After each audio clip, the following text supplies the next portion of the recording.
twine. I breathe the wild blood, the ancient design. The shapers of Asgard built towers of stone, but the dirt holds the claim of the marrow and bone. I feed the brood on the flesh of the dead. Soon the sky will be painted with a fog of red. Hear the pack align, hear the iron pine. The silver wheel will break, the mother's power wakes.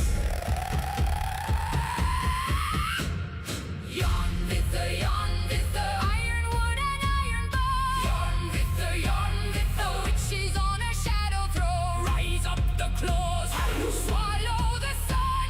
The doom of usurpers has just begun. Now, Skull hunts the daylight, Hati hunts the moon. The cage of their order will shatter out soon. I cradle the hunter, I harbor the jaws that answer to nothing but older or laws. The winter is waking, the shadow line draws. No walls of the tyrants can hold back our claws. yarn with the Ironwood and iron bar. yarn with the Witches on her shadow throne. rise up the claws. Swallow the sun.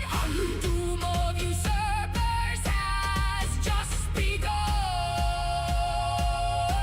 Now, Takala.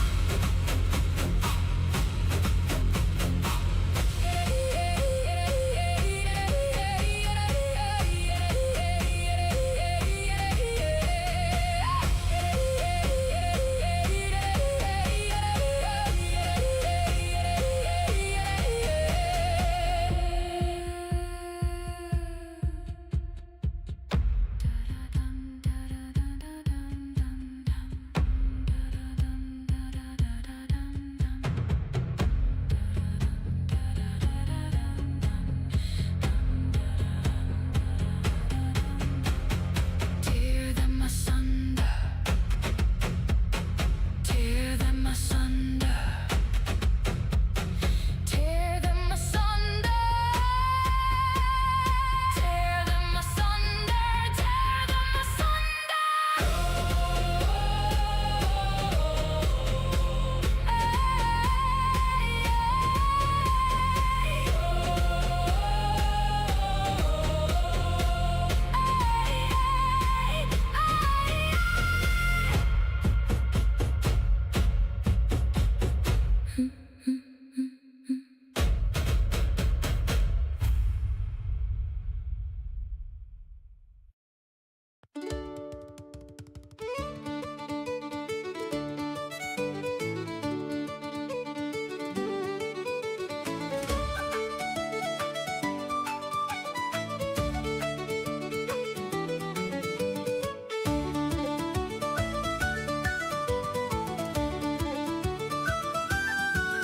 Near Banbridge town in the county down, one morning in July, from a bohin green I was clearly seen as I went traipsing by.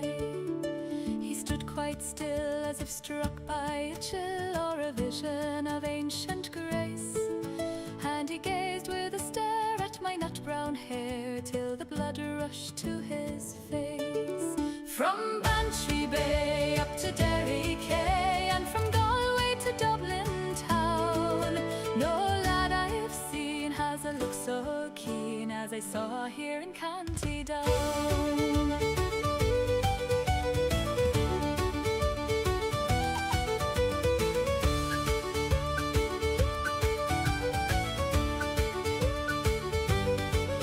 I gave no sign as he watched the line of my shadow as I passed, but I felt the heat of his gaze so sweet, and I knew the spell was cast. He gripped his walking stick with a hand so quick as he tripped o'er his feet. For a lad so bold, he was knocked from his hold by a girl that he chanced to meet. From Bantry Bay up to Derry Quay, and from Galway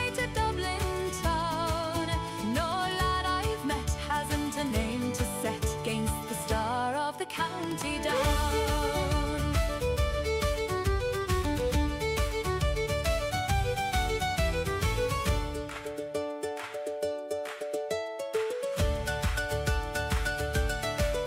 Now they say he's gone to the harvest fair with the heart all in a knot, to ask my name and to play the game and to find my humble cot. Well, let him come and let him drum his fingers on the door. If he's half the wit as he's got the grit, I might like him a wee bit more. From Bantry Bay up to Derry Quay, and from Galway to Dublin town, ne'er a lad I've sought has a heart so caught by the star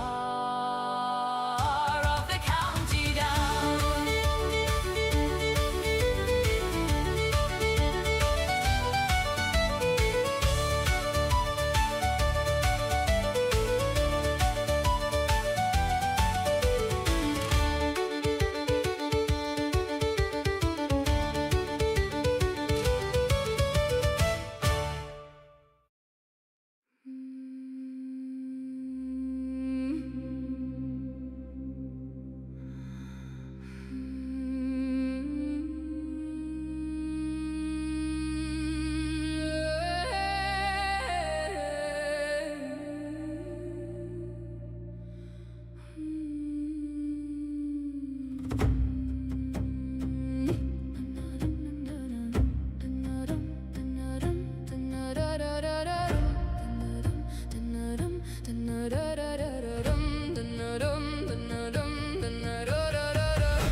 Snow on the heather, smoke from the roofs. I stand on the ridgeline, breathing the proof. Sky like a pale bowl, frost in my hair, name on my tongue tip, thin in the air. I call across the pines, he's yellow, high and wild and wide,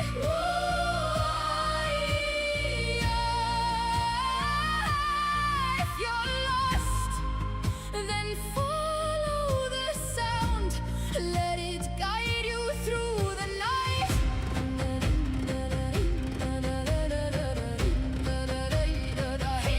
I call across the pines,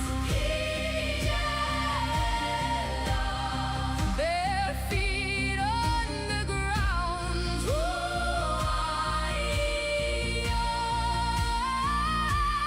If your heart can hear my cry, you will find your way back home. Tracks in the powder, turning and gone. Wind takes the branches, braids them in song. Far in the darkness, something replies, echo or answer, tears in my eyes.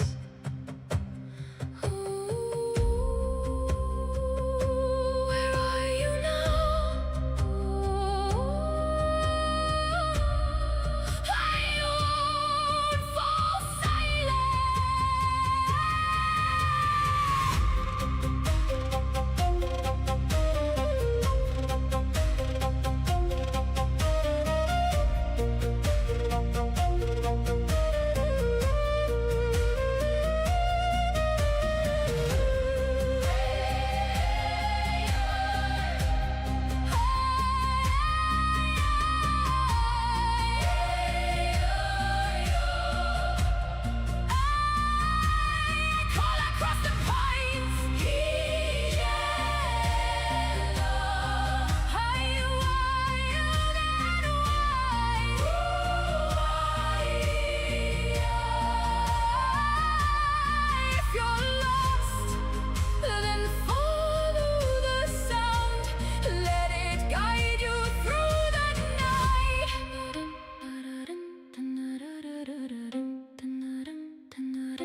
The fire smokes black when she walks through the door, a shadow that stretches across the stone floor. She carries the staff, she carries the sight, a piece of the morning in the heart of the night. Satan, Satan,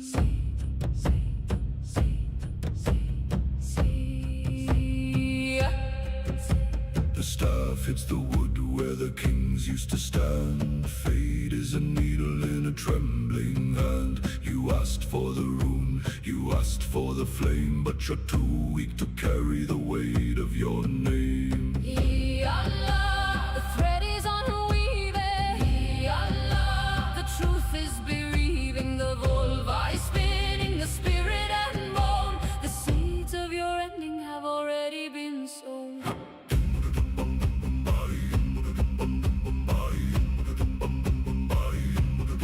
She sees the high hall, she sees it in ash, the glint of the gold, the sting of the lash. She speaks to the dead, she drinks from the well. There are secrets the living are too frightened to tell.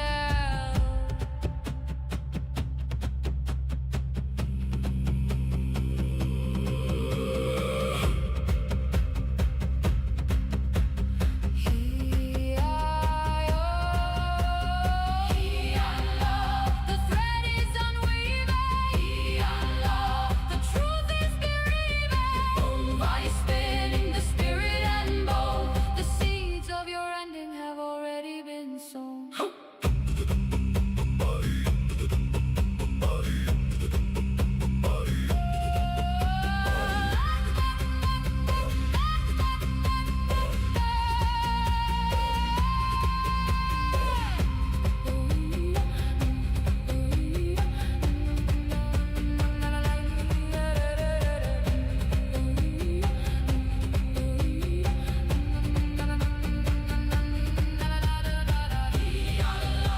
The thread is unweaving.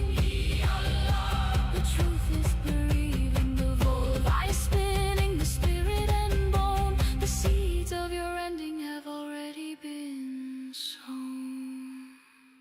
The weird is full up.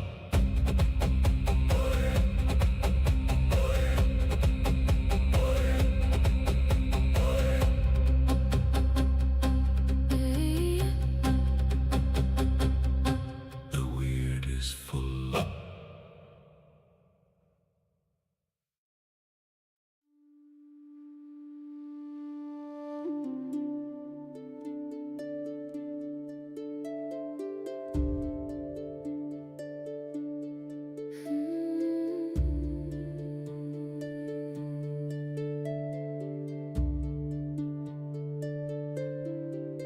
Across the foam where the gray sea dies, I see the gold in your mortal eyes.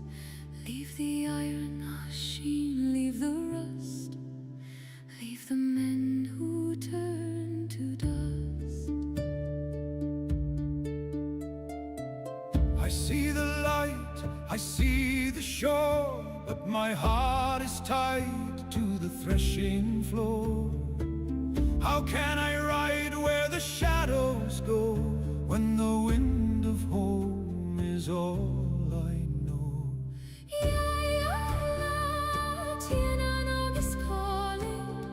Beyond the mist where the sea is new, Leave the world of the gray and the falling. Hashim, Harun, I am calling you.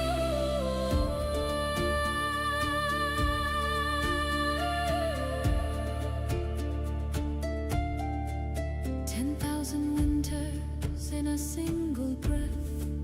The land of youth, the end of death.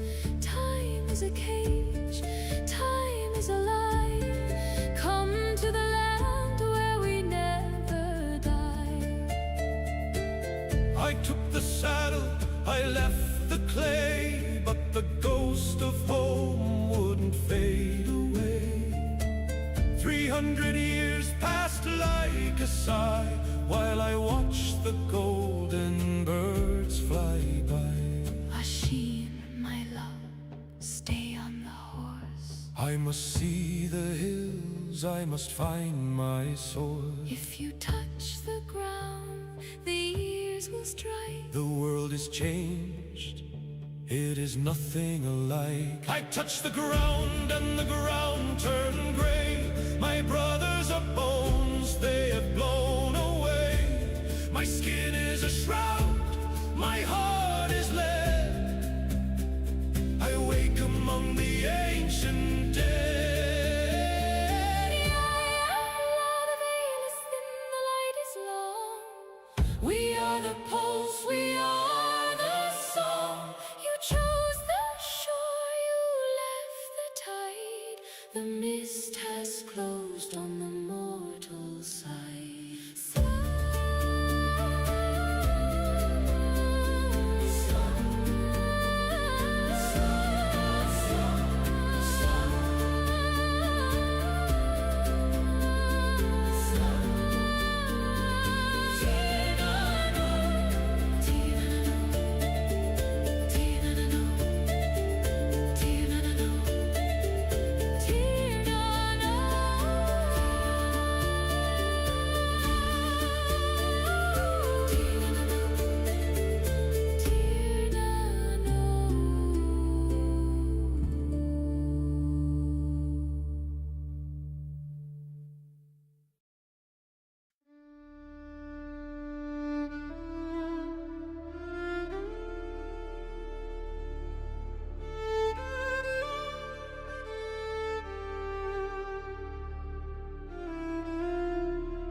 The frost is a shroud on the sleeping glen.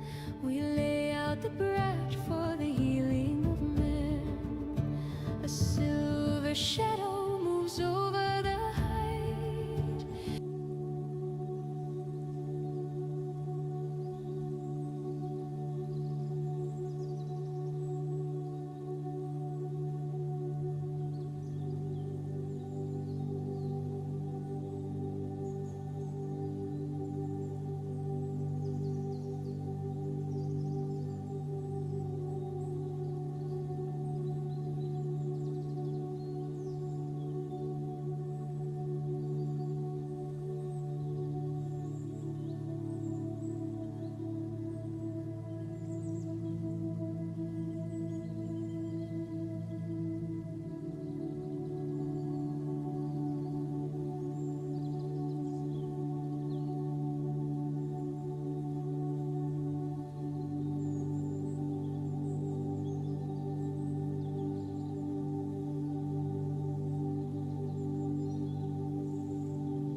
Hello, my friends, and welcome back to another beautiful evening in the tavern. Oh, it's been a hell of a week, friends. It has been one hell of a week. But, welcome in, everybody. Let's see who all is here. We've got Herring with a 20 Storytime streak. Thank you for that, my friend. I also saw that Marina, 2 years supporting the tavern. Thank you kindly. Enjoy there your mead of the Morning Star. Thank you kindly for the love and support. I think Matty, 17 hours ago, re-upped his as well, so enjoy your mead of the Morning Star as well, my friend. Let's see, we have Frostbeard from an alternative account. We have Clifford over on the Facebook portal. We've got Herring, we've got the Bear, we've got Maddie, we've got Erin, we've got Milu, we've got Molly Sue, I think. Yeah, there she is. And I think I saw Tyson in as well. And of course, the lovely lady was filling in for me while I was getting things set and finished. I do appreciate her for that. Okay, excellent. I think I got everyone there. It looks like we've got Bear and Badassism over on the YouTube portal. We've got Marybeth Clifford 1 over on the Facebook portal. Alright, seems like I've caught everyone. We also have Kyla and Mozart over on the... Kyla, Mozart, and the Joker all in early over on the TikTok portal. Welcome in, my friend. I got my stitches and turbinates out of my nose today. Congratulations. I got cleared to sleep in my own bed tonight. Isn't that wonderful? What's going on, Joker? How are you holding up in the heat, my friend? Richard Malcolm, hello, hello. Welcome in. Good to see you. Over on the Facebook portal. Hello, my friends. It's good to see you all. Tonight we are still in. We're doing Thursday's Storytime today because I was having technical difficulties yesterday. The heat was dreadful. I'm so very sleepy. Yeah, you've gone through a lot, Kayla. You should probably get some rest. Maria made it in from New Zealand again, and yes, it's been a week, but I now have 9 days off work. What a blessing. Beautiful little bit of rest. I don't know. I think that was from Erin. Erin, enjoy... Oh no, that was from Maria. Maria, enjoy your Dragonfire mead there. Thank you for the 200 stars. Tips to the Tavern Keeper, always appreciated. Cassie, hello. Good to see you. Hello, hello. Wanders off. I'm back. Nilo, hello. Good to see you as well. I still don't have my physical book for The Dragon and the George, so we're still doing the ebook for the time being. But I should have the physical book by Monday. I'm also pretty much taken in my romantic life again. Oh boy. I wish you the best of luck, buddy. I have been so busy dealing with technical difficulties, I have not been in the Discord at all. So the guild, whatever's going on over in the guild, it could be total chaos in there. The goblins could be running the place and I wouldn't know. I do too. She's a Latino. Well, I wish you even more the best of luck. No, I'm seeing your messages, Milu. I find you on YouTube, put you on my big screen. I am Baron Cement. Oh, well, excellent. I'm glad that you enjoy your time. If you prefer Baron or if you prefer Richard, whichever you like, I'm happy to do. Oh, Badassism is me. I got a YouTube notification before Facebook and just popped in for a second. Oh, that's funny, Clifford. I'll be sure to remember in the future for if you leave comments. I try to recognize everybody. If you guys have the same name across everything, I'll generally recognize when people are engaging across everything. And then in other times, if you have different names, it takes me a while to match everybody together. You need 15 seconds before you'll be laughing and turning it off or shaking your head. Well, I'll tell you what, I'll bring it up here. It's not going to get me banned, is it? If I play it. What room did you post it in? No, thank you. No, thank you. Stop trying to sell me things.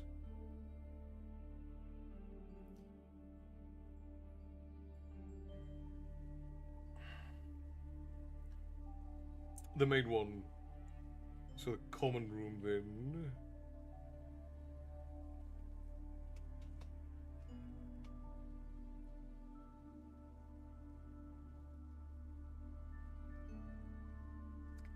This is terrible of you, Mila. Why would you do this?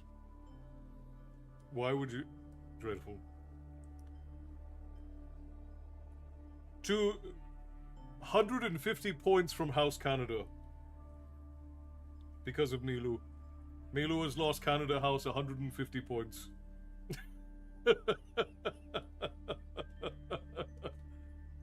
Rich McCormick, whatever. Okay, excellent, excellent. Dex, hello, good to see you. Or Dex's Lab. Now, Dex's Lab, is that supposed to be like Dexter's Lab, like the cartoon? Or is it something unrelated? I've wondered that since you first dropped in, and I keep forgetting to ask. I guess that makes 2 Riches in the chat. Wait, it's for Castle to call me out. I mean, your username is definitely Richard, Matty.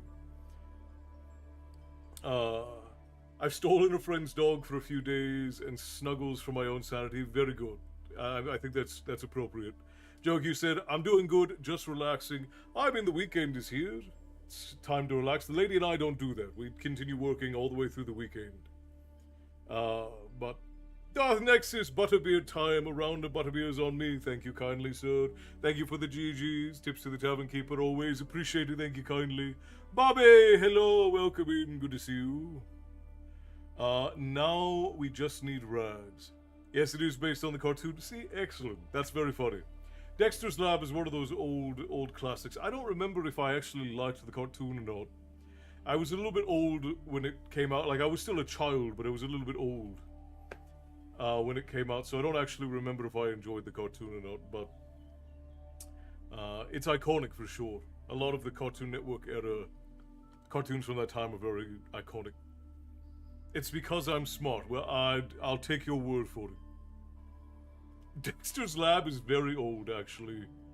Herring.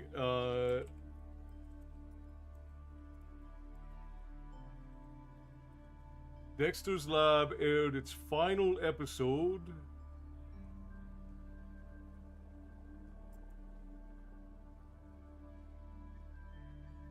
Dexter's Lab aired its final Oh my god. The original series. Okay, so the original series is 30 years old, but it's been off the air for 23 years. Good lord. That is a kick in the sack if I've ever seen one. Castle Jim Beam have made a new product, and I found out today, to combat all the whiskey and honey drinks. Jim Beam Pineapple, I will send you a photo as proof. That also, oh my good lord. I must be the odd end out with this pineapple thing. Didi, get out of my laboratory! Or whatever. He sounds German, right? He's got like a German accent. It's been so long. I remember Dexter's Laboratory was a fun cartoon when I was a kid. Yeah, it definitely had its moments for sure.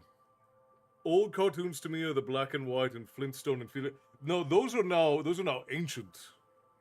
Those are now ancient, Herring. You're talking about ancient archives with the Flintstones and Felix the Cat. Just for note, the original Mickey Mouse cartoons are now in the public domain. So like the Steamboat Willie cartoons and all of that, which means that they have been around for more than 70 years. Dang man, now I'm feeling effing ancient. Yeah, Felix the Cat is a great cartoon. It goes back to like the Betty Boop and the original Looney Tunes and the original. I really enjoyed the original Disney black and white cartoons. Oh my god, thanks for that. Castle, for making me feel old, I shall offer you an exquisitely baked pineapple pizza. No, thank you. I'm fine. I'll be okay. But you're gonna lose more points for House Canada if you keep that up. Along with Mighty Mouse. Oh yeah, Mighty Mouse, Huckleberry Hound. Even going back to the original Speed Racer, which was such a cheesy cartoon, but so good. On Dexter's Lab, wasn't his rival Mandoc who had a crush on Dee Dee? That sounds familiar. Again, it's probably been 20 plus years since I've seen that cartoon, so I wouldn't be able to tell you. Chili Willy, Woody the Woodpecker, yeah, oh my goodness. Mickey should be in the public domain but Disney keeps pulling the effery and lobbying for laws that. Well, this old Steamboat Willie stuff is all in the public domain anymore. They tried to get it reset, but the old Steamboat Willie stuff is all in the public domain. They still own the trademark, but you can literally go and make, like, there have been whole YouTube channels that have uploaded the entirety of the original Steamboat Willie cartoons and have them monetized because they're public domain now. So if you wanted to do that, you technically could. I don't know how much money you would make, but you could technically do that. Yeah, well, and the original like Disney and Bugs Bunny cartoons were wild. The original Looney Tunes and the original Disney cartoons there's some wild stuff that happened in like 40s, 50s, 60s cartoons. Danger Mouse, yeah. I mean, you even think about the ones from the 90s, like DuckTales, Goof Troop, Darkwing Duck. Like these cartoons are now well into their late 20s and 30s with how old they are. It's a wild thing to think about. Mighty Mouse was my first favorite cartoon back in the 70s. Dang. That would make Mighty Mouse now over 50 years old. It's a crazy thing. I'm marveling at how long ago these things were made. They're now basically like ancient archives. It's crazy. I remember Dexter's Laboratory. That was a good show. It was funny. Yeah, there was a lot of good stuff in like the Toonami era, and then going back to what now are considered boomerang classics. Captain Caveman, yeah, Marina. Captain Caveman is very old. Wacky Racers, right? Like Wacky Racers with Dash Dastardly and all of that. Yes, Mandork was Dexter's rival, and he did have a crush on Dee Dee. And he kept getting beaten. Yes, he did. You can't beat the smartest boy genius alive. Oh my gosh, Go-Go Gophers? The Gummy Bears? Does anybody remember the Gummy Bears? Good lord, why did we get on cartoons? I don't know. I'm not mad about it though. Gargoyles is hands down one of the best children's cartoons that's ever been made. I will die on that hill. Gargoyles, I'm sad that they remade it. I never went and watched the remake. I'm pretending it doesn't exist, just in case it's bad.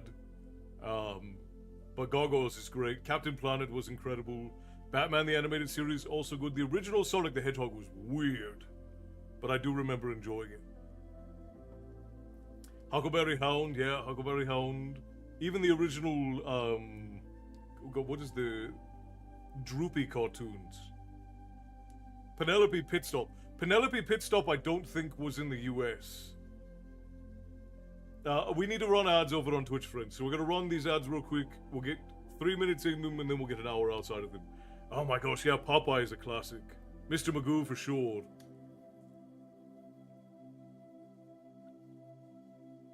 They did a remake of Gargoyles. It was a couple of years ago now, I think. And I saw some of the figures at a Best Buy. No, oh my gosh, why did I Google that? No, I didn't want this knowledge. I should have been more careful.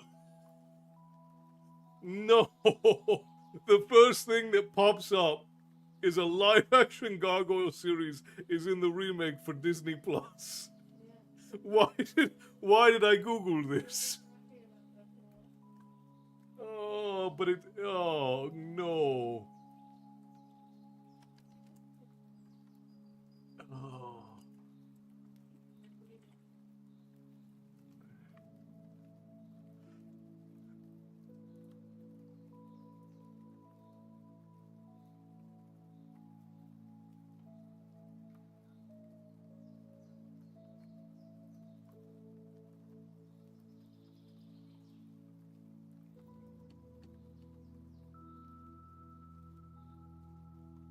Why are you still giving me this? I hate Google with its relevancy bollocks.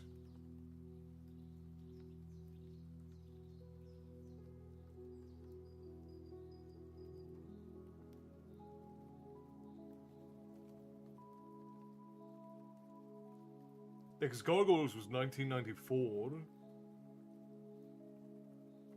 Maybe the animated remake never got made. That's possible.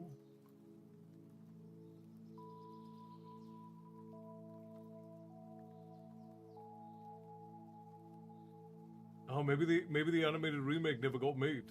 Maybe they just like remastered it or something for Disney Plus. Oh, thank the Lord. Oh yeah, and Scooby-Doo cartoons too is very, very, very classic. I liked the Scooby-Doo cartoons probably all the way up until like the mid-2000s, and they just started getting old. And now I can't unsee it. Yeah, I'm so tired of like all of the reboots and remakes and things like that. It's just I'm so burnt out on it. The Looney Tunes, right, Joker? Everything must exist as it does. You didn't know they've been in the talks about the live action for a couple. According to this, since 2023. Nexus, which is crazy. Best cartoon in my book will always be the Looney Tunes. Looney Tunes is definitely a classic for sure. Atlantis. The first Atlantis movie is highly underrated. It's one of the best ones.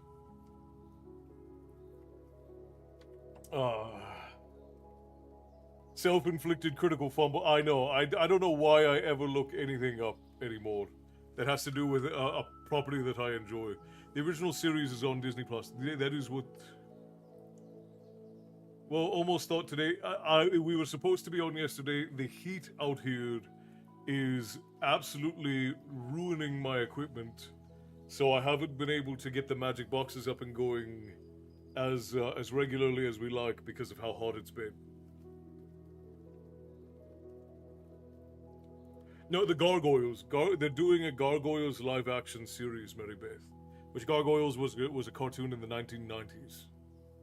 Did any of you ever see the movie made in the 1960s? Which one, George? Was there a Gargoyles movie that was made in the 1960s? I just watched Atlantis for the first time. Are you serious, Matty? You never seen Atlantis: The Lost Empire? You're a...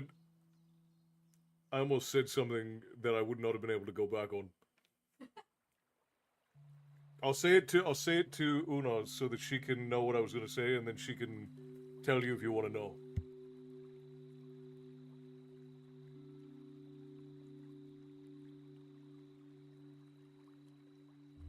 Okay, sorry. Summertime beyond. I am beyond ready for fall. I would throw so many virgins into volcanoes for a fall. For early fall, early winter, I would. All of them. What? All of the World of Warcraft players I can find, I'm just gonna toss them into a volcano. I'm watching a series again for the 500th time, as you should. Hippie Viking, hello, good to see you. Hello, everyone. I only have a few minutes, but I wanted to say hello. Well, I'm glad that you dropped in. Hello, hello.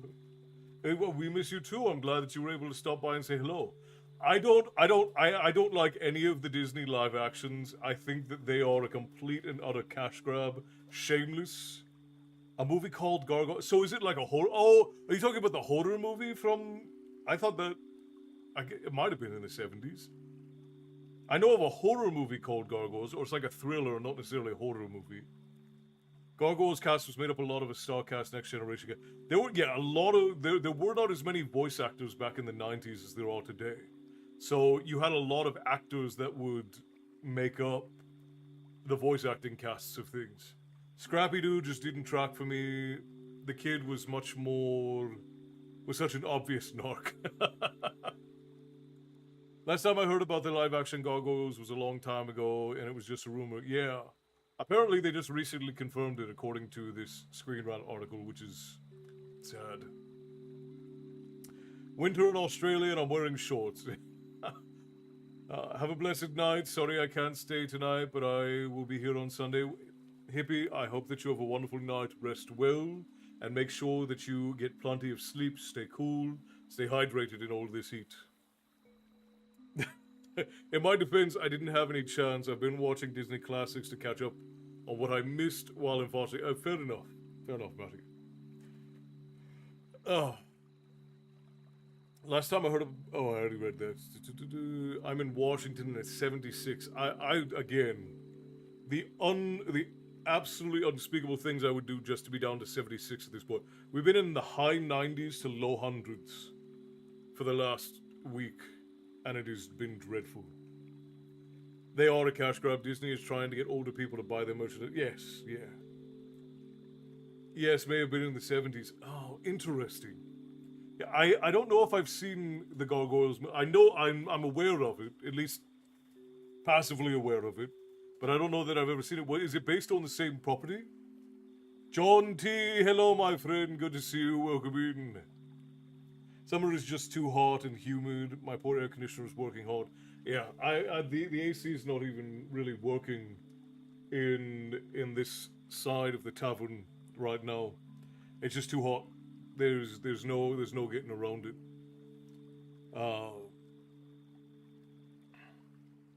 There's a shift in Massachusetts. We're suddenly having quite cool nights with 85-degree days.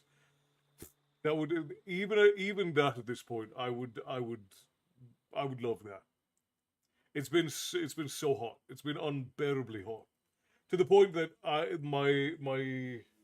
the magic box I use to film the stories has been overheating about every 5-6 minutes while I'm trying to get stories done. And it's even the magic box we use for opening the portals was overheating. I've been noticing that a lot of areas where it's normally really hot are getting cooler, and a lot of areas where it's normally really cool are getting hotter, which is interesting. The summary. Oh, I already read that. Yeah, I don't know. I gave a couple of the Disney live actions a chance, and they just aren't very good. Like they're not as good as the animated version of what they're trying to represent. I saw some of the Moana live action on the high seas. I didn't pay for it, I'll be honest. I did it from a ship. But it felt soulless. And it was the same thing with the Lilo and Stitch live action. It just felt soulless. It didn't feel like there was any of the heart or any of the feeling and emotion and expression that we got in the original animations. And they just kind of felt like they died. Good night, Joker. Rest well, my friend. We will see you again next time. Stay cool this weekend. Get yourself into the relaxing. And a lot of them aren't keeping to the sources that Disney already had with the original animated films. The only live-action Disney that was good, in my opinion, was Beauty and the Beast. See, the lady really loves Beauty and the Beast. I thought the Beauty and the Beast was... It was closer to the source material of the cartoon, but it wasn't close to the cartoon. So, I don't see the point in the live action. Yeah, especially since most of them aren't even really live action anyways. It's just like, there's so much CGI that it's still basically animated. It's just like animated to look real. So it's not really a live action in that point. Yeah, and then at the end, they, instead of doing the thing that the whole, like, Lilo and Stitch's whole theme is that family is supposed to stick together, right? Everybody's supposed to stick together. Ohana means family, nobody gets left behind. So what do? Nani leaves Lilo behind.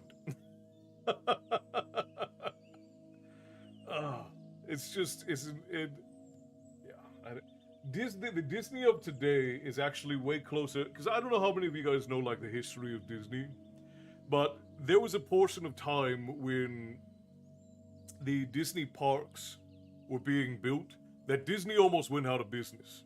Like they built, it was the time when they were building Disney Paris, right? And they spent so much money building Disney Paris and making it out of this real pink stone and then nobody in Paris wanted to go to Disney. Like, why you would make Paris your first foreign, like, European Euro Disney, why they would do that when the French just don't enjoy recreation at all. I don't know why they did that. Like, they did such poor market research on that. Uh, yeah, it just I don't know why they did that, but it almost put Disney out of business, and a bunch of the movies that they greenlit during that time did not make money. I mean, almost certainly, Joseph, the place that they probably should have opened a Disneyland would have, I would say, would have been either uh, like the Netherlands, like somewhere maybe like Austria, or somewhere closer to England, because like English folk go on vacation, and people from the UK go on vacation. The French don't really have like a huge vacation culture in France, right? Like even like Spain and Italy, there's not a huge vacation culture in Spain and Italy. The UK has a vacation culture, so I said, "Oh, thank you, Bobby. I appreciate you." The lady did me up nice. She made me look presentable again. Yeah, Disney Tokyo goes. I mean, let's be honest. Disney Tokyo probably should have been opened up ages ago. But yeah, Disney Tokyo is one of their most profitable parks now, if I remember right. Oh yeah, I did, and I'm not joking. Disney almost went out of business. Disney almost had to sell all the things that they owned. So, you know,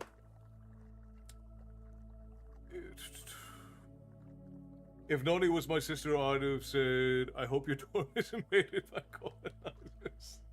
Ohana me. Well, that was the other thing, is that like she wants to go to school for marine biology instead of being a surfer, because that was the other thing, is like Nani was this kind of carefree, but also very skilled and passionate surfer, which surfing is a major part of Hawaiian culture. And they took that away. Like, we see all of her trophies and stuff in the house in the cartoon to show what she gave up to take care of Lilo. Willingly gave up. And then one of the best schools for marine biology is in Hawaii. And they still had to go to the mainland to go to college. It's just... I just don't like the live actions. There's not really been any of them that I've particularly cared for. The lady really likes Beauty and the Beast, and it's kind of grown on me since she likes it so much. You really like the live action Beauty and the Beast. I like the one song. Oh, she likes the music from it. Never mind. She doesn't like the movie. She just likes the music from it. Never mind. No, just the one song. She likes the one song from it, not all the music from it, just the one song from it. Never mind. Very important. So never mind. Neither one of us like it. In Alabama, no one ever utilizes reverse cowgirl because you never turn your back on Ohana. Thank you, Herring. I appreciate that. Elizabeth, enjoy your stories. That I'm very glad. I'm glad that the tavern brings you some joy, and we're grateful to have you in it. I won't mind. The live action Aladdin was my favorite because the new song they gave Jasmine. So here's an unpopular opinion. Aladdin is one of my least favorite Disney movies overall, but it is one of the best Disney movies overall because of Robin Williams. Robin Williams is the whole reason why Aladdin was any good, and Will Smith does not do a good job with that character. Oh. Yeah, well, that's the other thing, is that their live actions tend to be very soulless because they tend to hire people who don't really have passion for the characters. I never said the live action was great. I just said the live action is one of my favorite. Well, and again, like, that's fine. You guys know I'm never trying to poo-poo on things that you like. I kind of liked the Maleficent movie. I like the first one. It's not really like a live action adaptation of anything. It's like a different perspective. Well, again, the first one was good. The second one was weird. Second one. Yeah. I always find it weird when they're like, okay, first we're going to humanize a villain, and then we're going to give them a going home story. Why? I don't think we needed that.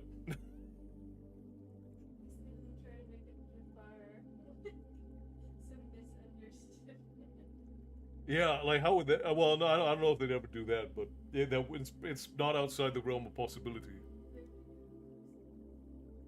Yeah, the Beauty and the Beast, the Beauty and the Beast live action was closer to the source material, as in, it was in closer to the original Beauty and the Beast, but it wasn't close enough to be like a faithful representation of it, and then it also was not close enough to the Disney cartoon. So the outtakes of Robin Williams doing Genie is hilarious. If you ever get, I have a playlist of Robin Williams performances.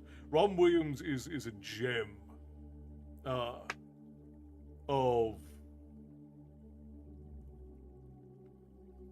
Well, Smith did a great rendition of Genie and didn't downplay what Robin did. Yeah, I don't think Will Smith is a particularly good actor. I don't know why he was chosen for the part to begin with. But there's just nobody who could even come close to Robin Williams as a performer in regards to what he did with the character of Genie. And like, you could say that about every character. If they ever tried to redo Mrs. Doubtfire, it's not going to be as good. If they ever try to remake Hook, it's not going to be as good. Because Robin Williams' performance carries those films. Almost every film Robin Williams is in, his performance carries it. The recent live actions all look like Michael Bay productions. Yeah, that's true, Jessica, that's true. I'll check my messages after Storytime, Joseph, which I need to get reading. I completely forgot that's what we were doing. Also gave birth to Beauty and Voldemort. It's as bad as it sounds. Wasn't there because there was an adaptation of Beauty and the Beast that was just called Beast, I think. It was pretty alright. I don't remember how good it was, but it was pretty alright. Beauty and the Beast type storylines are always my favorite story flows. I do, as far as like the animated movies go, Beauty and the Beast, the animated movie, is one of my favorite classics. Hook is so underrated. I agree, Hook is so underrated. I did work with, gosh, what's his name? Dante Basco. I did work with Dante Basco, who is Rufio, for a while when my brother and I were doing events, and he's a really nice guy. My friend would like to know your opinion on what, Dave? If anyone at all, I would say only Jim Carrey could attempt Robin Williams roles. Possibly. I think that one of the big difference between Robin Williams and Jim Carrey has always been really vulgar. And while Robin Williams certainly had his fair share of vulgar stuff, Robin Williams was able to stay funny without being vulgar. And that's one of the big differences between the two of them, is that Jim Carrey has always been more to the raunchy side, whereas Robin Williams has been able to tone it down in some things, and it's absolutely insane. Even though Robin Williams called Australia Britain's red... I'd still love everything I've ever seen. It's not wrong, though, because Australia is just England's big prison colony, for the most part. Patch Adams is the best Robin Williams movies besides What Dreams May Come. Both excellent films, I agree. My friend would like to know your opinion on the Godzilla movies. I'm a Godzilla sucker. Like, I love all of the old classic cheesy Godzilla movies. I even kind of like... I don't like it as a Godzilla movie, but the Godzilla 2001 movie that had... I can't remember his name. But Ferris Bueller, the one that had Ferris Bueller in it. I like that movie as its own sort of like kaiju movie. I don't like it as a Godzilla movie. But I like all of the Godzilla movies up to the recent era. Again, I think that the recent era Godzilla movies don't really... He did not catch the Avatar, no. The recent Godzilla movies don't really have the spirit of Godzilla, in my opinion. But I know a lot of people like them, so I'm not going to poo-poo on them. They don't really give Godzilla to me. Seeking Persephone is a book that has that flow. Love the book and the TV series that they just did. Is so that's something recent. I probably haven't seen it, but yeah, the lady also likes Beauty and the Beast stuff. So it's one of her favorite animated movies. I'm correct in that, yes, my darling. Beauty and the Beast is one of your favorite animated Disney movies. So Beauty and the Beast and Little Mermaid, she says. I actually really like the old Beauty and the Beast TV series with Ron Perlman, but it didn't last long. I don't know if I've ever seen that, but I love Ron Perlman. Ron Perlman is not a good actor, but I love everything that Ron Perlman is in. Like he's in the Conan movie with Jason Momoa. And he was in Hellboy. I loved him in Hellboy. He's one of the voice actors in Fallout, and he's in the Fallout series now. So yeah, I love Ron Perlman. I agree with you, Bobby. Then anything that has Robin Williams in it needs to be left alone. Yeah, it was neat. I wasn't expecting it. We were working in an event where he was a DJ, because he DJs as like a hobby, and he does like a Rufio DJ set. There are a lot of really like famous people who DJ, which is weird. I don't understand it, but yeah. Hell yeah, Godzilla forever. I've been a Godzilla nerd since I was a kid. The lady and I both love kaiju movies. Like, as bad as some of them are, kaiju movies are so good. I love kaiju movies. Even Pacific Rim, which is probably like some of the worst kaiju movies that there are, they're really well made. They're just not really good kaiju movies. I still love Pacific Rim. Like, Pacific Rim is such a good... I think I liked both of them. I don't remember if I saw the second one. Ron starred as the Beast. I'll have to give it a look then. The name of the rose Ron was in with Connery. Interesting. I have to look it up. I'm not a huge on kaiju movies, but I don't mind the theme. I couldn't even tell you why. I think Godzilla is probably one of the first films I ever saw as a child. So that's probably why. Like kaiju movies and like cheesy kung fu flicks are my weak spot. I love them, and I could not tell you why. Like the old Jackie Chan, the old Bruce Lee films, the old Godzilla movies. I love them. They just tickle a nostalgia in me. I love old kung fu and Hong Kong action movies. Yeah, Herring. I agree with you. Like, I even liked those cheesy remakes they did, like Shaolin Soccer and Kung Fu Hustle. Just because they evoked that cheesy old kung fu movie. Everyone wants to be a rock star, but not everyone can sing, so they DJ. I mean, it's fair enough. Some actors DJ, some have been in bands. Russell Crowe has a band called 30 Odd Foot Grunt. Oh, interesting. Well, yeah, and the guy who played Sauron, of whose name is escaping me right now, Christopher Lee. Christopher Lee was in a metal band, which is wild to think about. So yeah, it's fair enough. Kung Pao into the fist, yeah. There was that whole era where they were doing like those remakes of, or like renditions of cheesy kung fu films. Some of them were really funny, some of them were weird, but they were all enjoyable to a degree.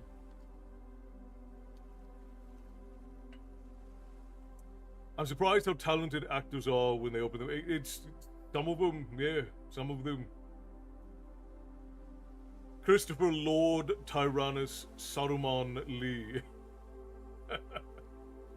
Yeah, Christopher Lee is a legend. That man lived the best of lives.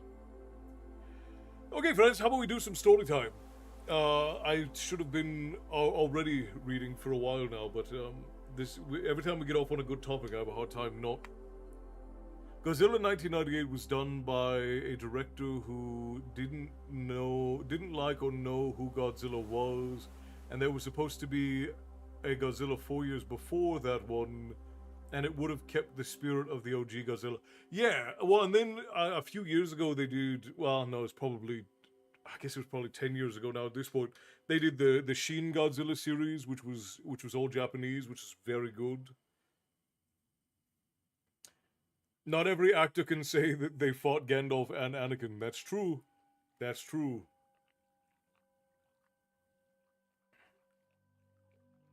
Don't forget Keanu was in Dog Star and Jared Leto is a singer for 30 Seconds to Mars. Jared Leto is in so much stuff, it's crazy to me. And what's weird is that Jared Leto is actually very talented, but he's such a weird and eccentric dude that he ends up taking on projects that are just not good for his career. Like, I think his rendition of Joker could have been very good if it was fleshed out a little bit more, but he only appears for like 40 seconds in the movies that he's in, and it just did not have time to be a good Joker. So it didn't end up being as iconic as they wanted it to be. I think Jared Leto could have done better. It's just, again, like they had him in Morbius, and I think he could have been a great Morbius, but they just shortened it by a lot. And I think it's obvious that he could have done well because he's Skeletor. He's Skeletor in the new He-Man movie, and I haven't seen it, and I probably won't see it because I don't have any faith in these things, and I don't want to spend my money on them. But everyone who I know, who I respect their opinions of films, loved his performance as Skeletor in the new He-Man and the Master of the Universe film. So, like, Leto has the talent, he has the skill. Sometimes he just signs on to these ego projects and they're just not very good. Johnny Depp is in Hollywood Vampires with Alice Cooper. That I didn't know. Yeah, Johnny Depp is incredibly talented. Like, I think that Johnny Depp plays Johnny Depp in most of his movies, right? It's kind of like,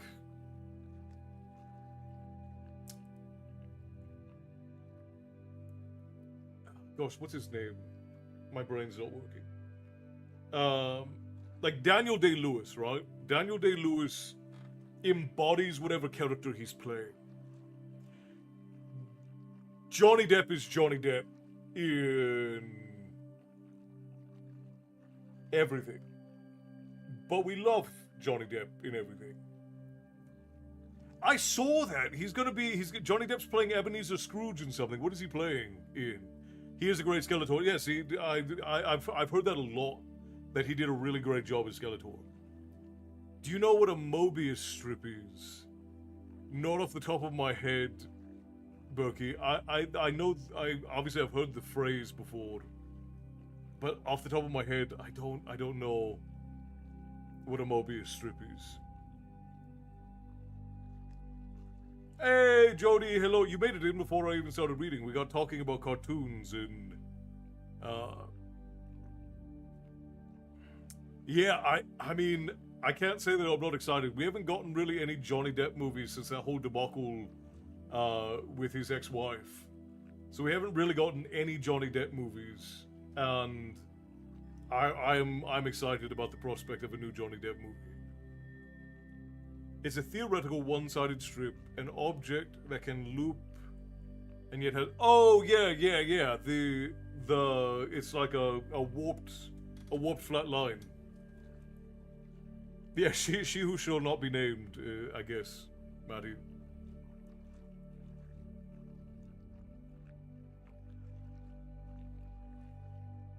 That was just what Mobius was trying. Isn't the Marvel vampire movie? Isn't it Morbius? With an R? Or did I get that wrong? I don't know either. I actually do like Christmas Carol movies, but my two favorites are the Muppet Christmas Carol and the one with Jim Carrey, the animated one with Jim Carrey. Those are my two favorite. Oh, you said Morbius. I thought you said Mobius. No, you're fine. I thought that I was wrong because I thought I was wrong. He's going to play Ebenezer Scrooge in the retelling of A Christmas Carol called Ebenezer in November. I hope it's good. Johnny Depp was a character at San Diego Comic-Con, I saw. I haven't seen anything from San Diego Comic-Con this year, but that's neat. Did he like show up in full makeup and prosthetics or whatever? I'll look it up if he did. That crazy woman should be jailed for wasting Johnny Depp's time, but he did marry the crazy heaven. Yeah, I mean, there is a general rule that all young men should understand is to do not put your Johnson into crazy, and ladies, do not put a crazy Johnson into yourself. That's the general rule for a happy life. The whole Ebenezer get-up, it looked pretty good. That sounds exciting to me. So that means it's not animated. It's actually gonna be another live action. Because we haven't really gotten a live action Christmas Carol since A Muppet Christmas Carol, I think. No truer words have ever been spoken.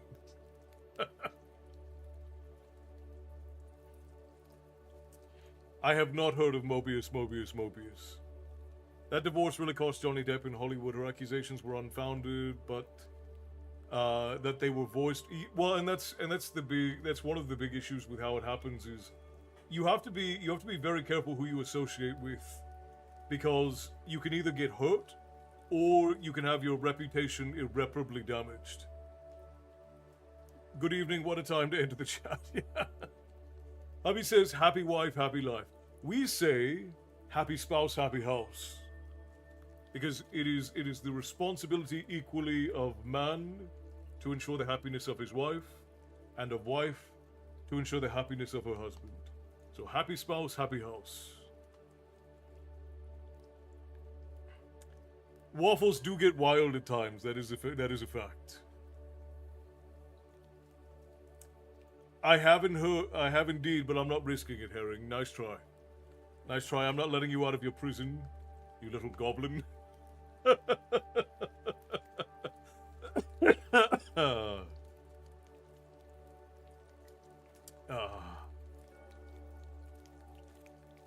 I saw a preview of the movie and it looks fun. No true words ever spoken. My advice is late, but it's never too late, Matty. Never too late. I agree with the happy spouse one. It is one of the wild things is that there's this weird dichotomy where a lot of people think that it is a wife's job to keep her husband happy, and a husband's job to keep his wife happy. Neither of those things are true. As an adult, it's your job to make sure that you are happy, and that if you make a promise, like marriage is a forever promise. If you make a promise, it is your job to ensure you follow through on that promise. And if you don't want to be with somebody for the rest of your life, don't marry them. Everybody goes, well, you can always go to a divorce. Yeah, but our family treats forever promises very seriously. FYI, it's been an hour. I am aware. We can start reading. I heed the advice, but also crazy are the only ones that... Great, Herring. Appreciate that. Beetlejuice will never be the same now. I saw a bunch of people who said that the sequel was not very good. Which is not surprising. Like, Beetlejuice is... We live in a very sensitive era. And some people may agree with that, some people may not. But at the time when Beetlejuice came out, movies were not in any way trying to spare anyone's feelings. Movies and television and books and comic books were absolutely unhinged. And you can decide for yourself whether you think that's a good thing or a bad thing. But the reality is that they were. And some of those things are never going to carry over into this era because we are now way too sensitive. Everyone is looking for a reason to be offended. Everyone is looking for a reason to be a victim. You get people on all sides of the socio-political aisles who want reasons to be victims and to be hurt and to be oppressed. Everyone wants to be offended by something. There was no way that Beetlejuice could be given a sequel that would properly adhere to the world that was created in the first one without getting spoiled. There's just no way. The entire premise of that film is a several hundred or thousand-year-old creepy ghost trying to marry a 13 or 16-year-old. Obviously that was never ever going to be able to be put into the modern zeitgeist of films and television. We're having fun just waffling. I agree. I liked the sequel to Beetlejuice, but it was campy, and I will always love it. I see there. Do the ads probably will need to be done so we don't get interrupted while we're reading? Yeah, we got 25 minutes left. We might be able to do so.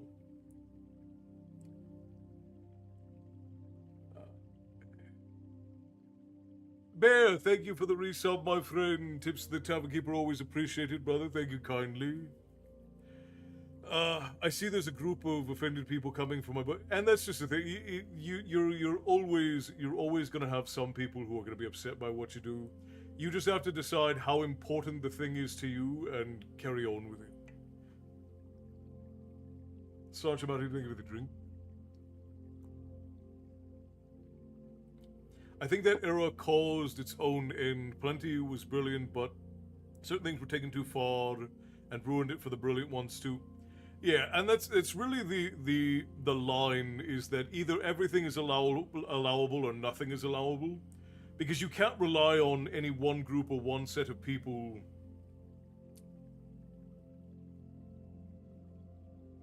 to. You can't allow any one group of people or one person to decide what is or isn't allowable. Either everything is funny or nothing is funny. That's really what it is. Because nobody is going to agree on where a line should be, and it's just a silly thing to even try. There is an issue with marriage being a forever problem. My first marriage, he didn't show his true colors until after we were married, and even at that, he made sure everyone outside the house thought he was a long-suffering victim and I was crazy. Spoiler, he's a narcissistic alcoholic. My current marriage is a forever promise. Well, and this is, and I'm not pointing fingers at anybody. Everybody lives through their own issues, and there's a lot to be said about what leads up to marriage. In our family, you have to know somebody for 4 years and court under the supervision of a family elder before you're allowed to get married. You also have to go through a trial of proving you can take care of yourselves, as well as take care of each other before you're allowed to get engaged. And then you have to go through marriage trials before you're allowed to get married in the blessing of our family. And because of this, there are no divorces. And if anything happens where one spouse is abusing the other in any way, it's actually something that gets brought forth and dealt with. So, as far as I know, there's never been any issues like this in my grandfather's family. But that's because there's so much that preambles up to getting married. Like, it's such a process to get married. It's not something that can be done on a whim. Like, it's done a lot in the West. Like, marriage is a very whimsy. I'm not saying that that's how you got married, Jody. I'm just saying that in the West, a lot of people get married on a whim. Like, you're my best friend, I love you, we've known each other for a year, and then they get married, and then, it ends terribly 75% of the time. Quite possibly, Matty. I get so tired of buzzwords. And the reality is that there are agendas on every side of people trying to pretend like they don't see reality, like they don't understand what's actually going on. And one of the most irritating things to me in the world is when people pretend to be dumb so they don't have to engage with a conversation.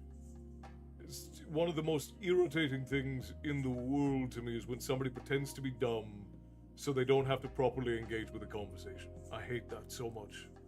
I find that it starts with one person being offered by something and just yelling and other people getting on board, or getting offended by something without knowing what's going on. Well, yeah, I mean, human beings love to rally. human beings love to rally. They don't even necessarily need to know what they're rallying about, but human beings love to have a cause. It is one of the defining characteristics of human beings is their desire to collect together and be a part of something. It's been a major aspect of human culture and human collection for centuries at this point.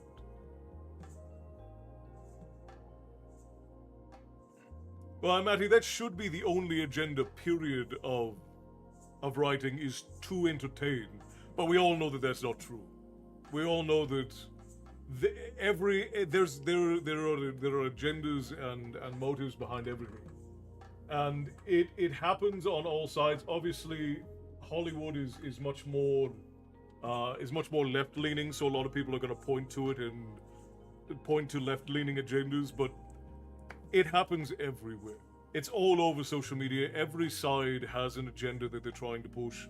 And it's like, gosh, there were a bunch of like anti-woke cartoons that came out a few years ago, and they were awful. Like, they just weren't very good. Like, they weren't funny. There was a bunch of low-hanging fruit and bollocks. And it happens the same on all sides of the spectrum. If you're doing anything other than trying to entertain, it's going to come across as terrible. That's the reality of storytelling. Is if your agenda is anything but to tell a good story, it's going to be very obvious. My current husband, we were friends for 6 years before we met physically.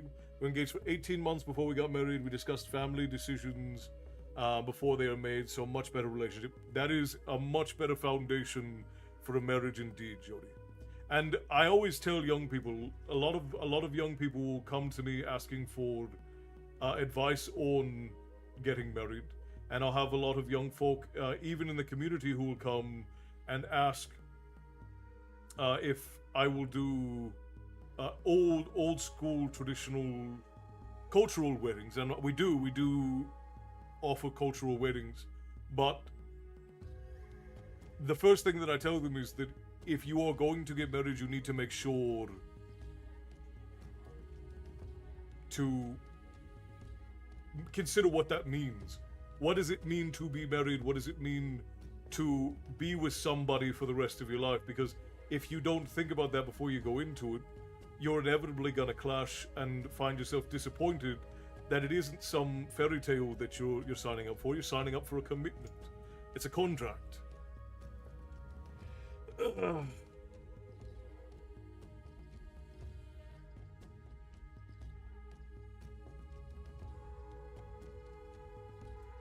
So what is The Dragon and the George about? Okay, so it's basically a sci-fi isekai novel about a man and his wife who get transported in to another world that is full of magic.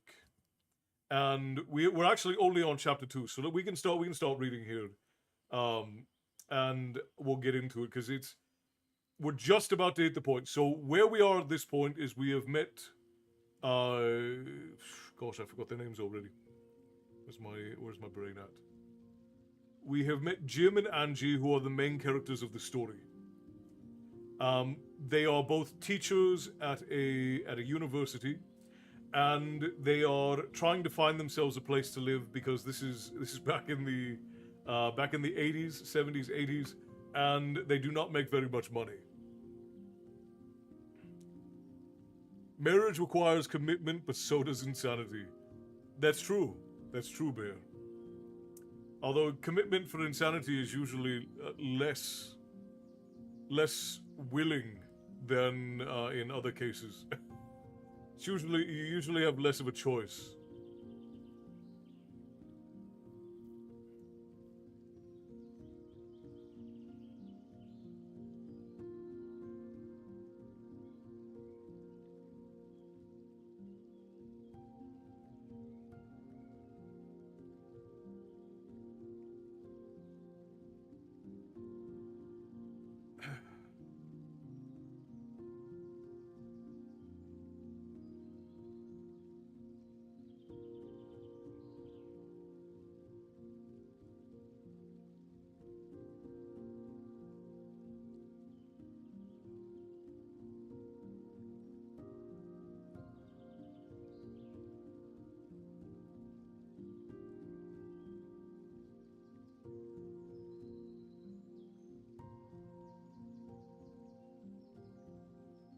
Start tomorrow, bit of drive home. All right, Frost, I appreciate you dropping in, brother.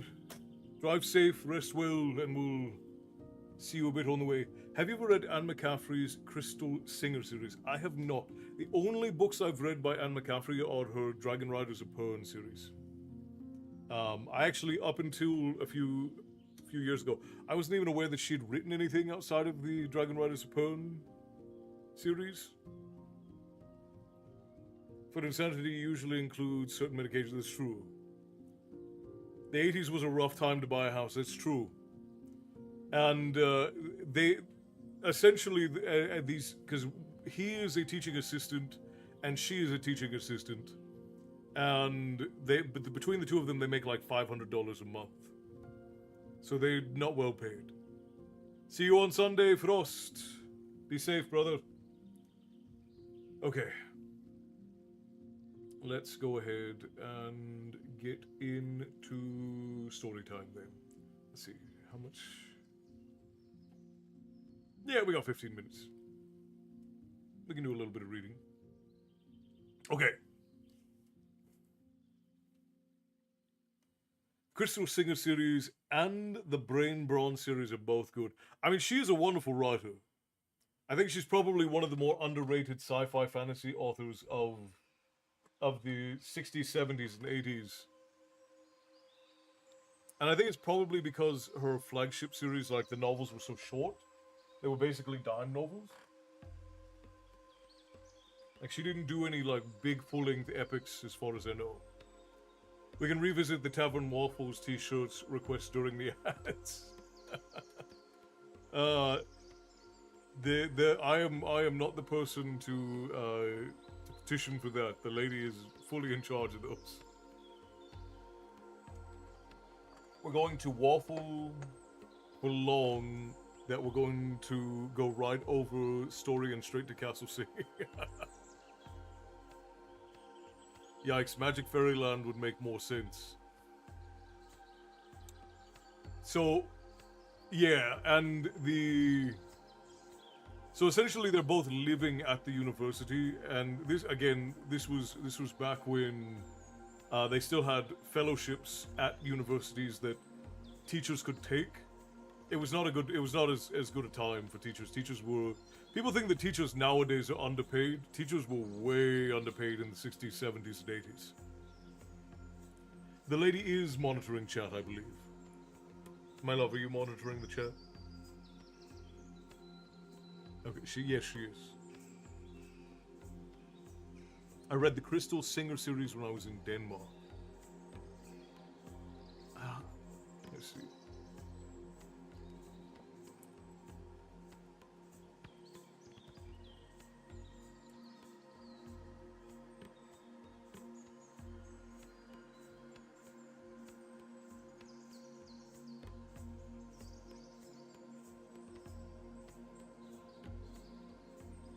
Oh yeah, these were some of her later novels. These were done in the 80s and 90s. Huh. Yeah, I don't even think I've ever seen these. Anne McCaffrey's covers are always so good, though. Like, they've really got that 80s vibe to them. I'm gonna keep trying. I fully support your efforts, Jessica. Fully support your efforts. Okay, let us begin.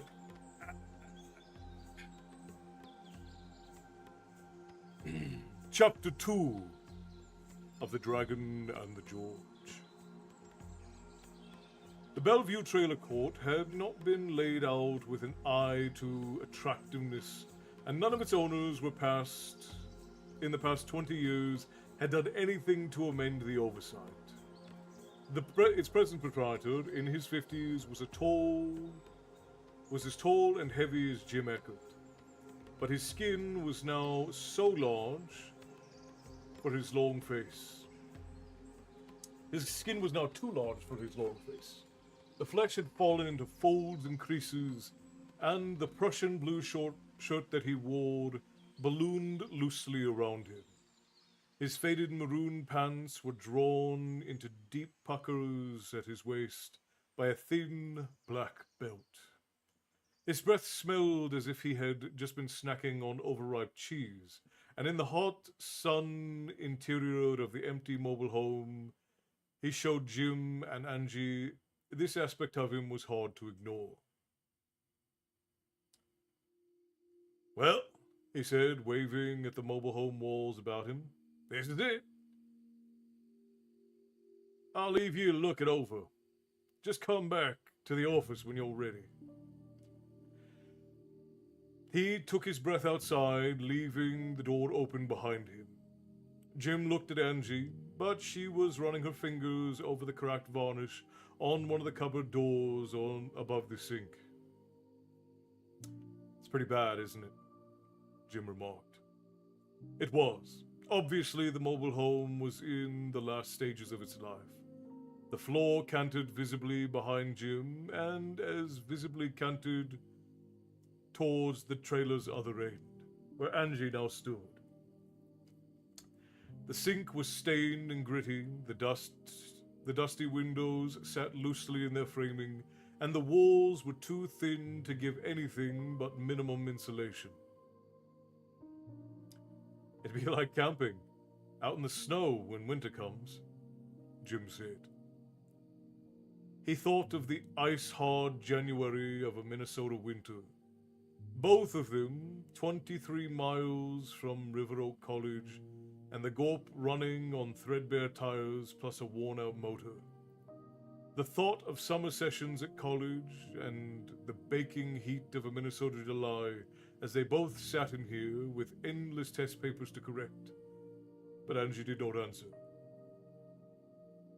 She was opening and shutting the door of the trailer's shower and toilet stall, or trying to shut it. The door did not seem to latch very well. Her shoulders in the blue jacket were small and square. He thought of suggesting they give up and go back and check the listings at the Student Housing Bureau once more for an apartment around the college. But Angie would not admit defeat that easily. He knew her. Besides, she knew he knew it was hopeless. They're trying to find anything the two of them could pay for close in. Some of the dreary grittiness of the mobile home seemed to blow through his soul on a black, bleak wind of despair.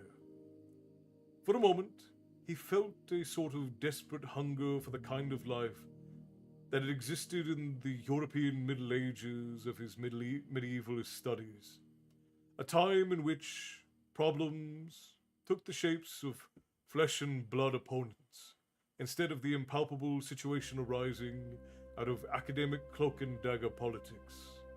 A time when if you ran across Scholes, you could deal with him with a sword, instead of with words. It was unreal that they should be in this situation simply because of an economic situation, and because Scholes didn't want to distribute the political balance of his department. Come on, Angie, Jim said. We can find something better than this. She wheeled around. Under her dark hair, her brown eyes were grim.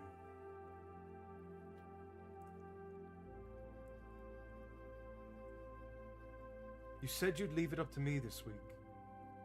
I know. For 2 months we've hunted around the campus. The way you wanted. Staff meetings for the fall semester start tomorrow. There isn't any more time. We can still look, nights.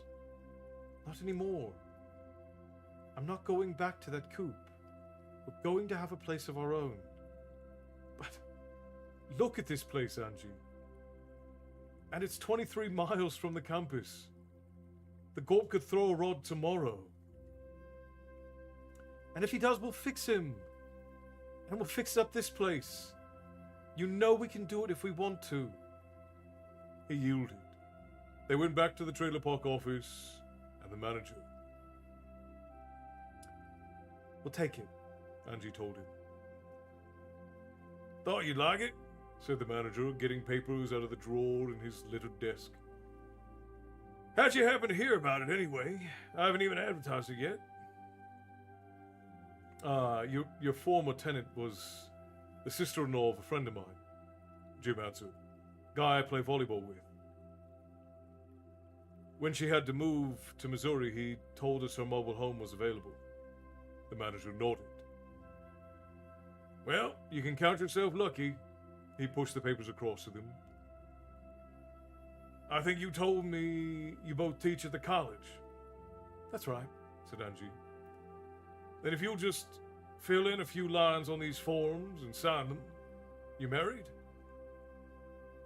We're going to be, said Jim, by the time we move in here. Well, if you aren't married yet, you've either got to both sign or one of you has to be listed as sub-renting. It's easier if you both sign. Then that'll be 2 months' rent, first and last, and as a deposit against damage, $280. Angie and Jim both stopped handing the papers. $280? Angie asked. Danny Kodak's sister-in-law was paying $110 a month. What happened? We happen to know. Right, I had to raise it.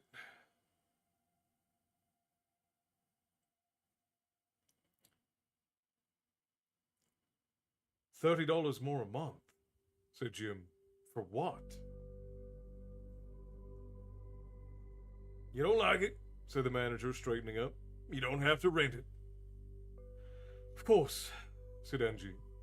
We can understand that you might have to raise the rent a bit, the way prices are going up everywhere.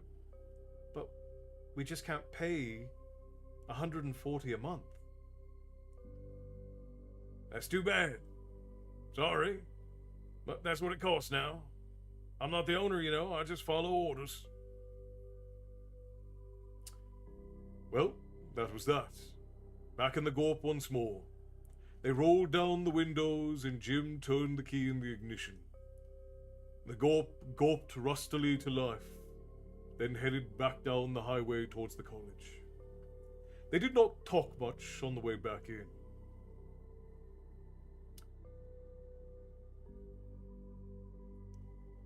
It's all right, though, Angie said as Jim pulled into the parking lot next to their co-op and they went in together to lunch. We'll find something.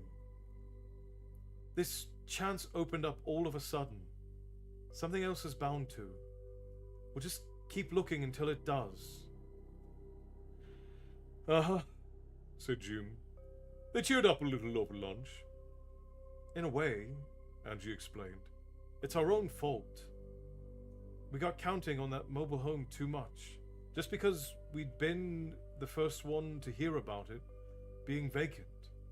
From now on, I'm not going to count on anything until we've moved into it.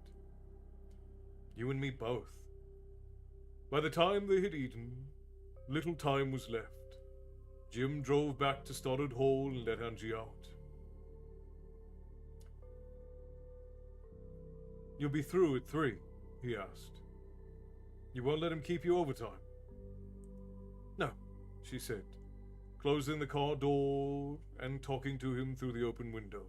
Her voice softened. Not today. I'll be out here when you pull up. Good, he said, and watched her go up the steps and vanish into one of the big doors. Putting the Gorp in gear, he pulled away and around to the other side of campus to park in his usual space behind the history building.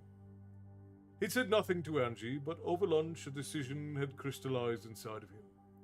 He was going to confront Scholes with a demand that he give him his instructorship without any further delays, by the end of the spring quarter and the beginning of the first summer session at the latest. He ran up the 3 flights of the back set of stairs and came into the long marble floor corridor where most of the top staff members in the departments had their offices. Scholes was one step above anyone else in that department. He had a secretary in his outer office who doubled as a secretary to the department itself. Jim came through the door now and found her retyping something that looked suspiciously like the manuscript of Scholes' latest paper on the Etruscan roots of modern civilization. "Hi, Marge," said Jim. "Is he in?" Jim glanced towards the door leading to Shoal's separate office as he spoke, and saw it closed. So he knew Marge's answer almost before she gave it. Not just now, Said Marge, a tall, sandy-haired girl in her mid-30s. Ted Jellimain's with him. They shouldn't be more than a little while, though. Do you want to wait? Yes. He took one of the hard seats for visitors in the outer office, and at her desk, Marge resumed typing. The minutes crawled by slowly. Another half hour passed, and another quarter hour on top of that. Suddenly the door burst open, and out came Shoals, carrying his ample belly energetically before him, and closely followed by Ted Jellimain in cowboy boots and a checkered houndstooth jacket.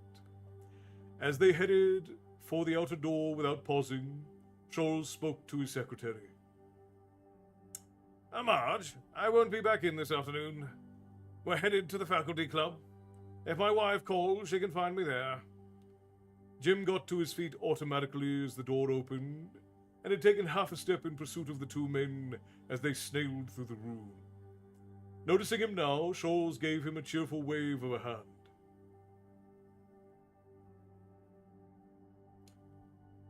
Marvelous news, Jim, he said. Ted here is going to stay around for another year. The door slammed behind both men, and Jim stared at it, stunned, and then turned to Marge, who looked back at him with sympathy.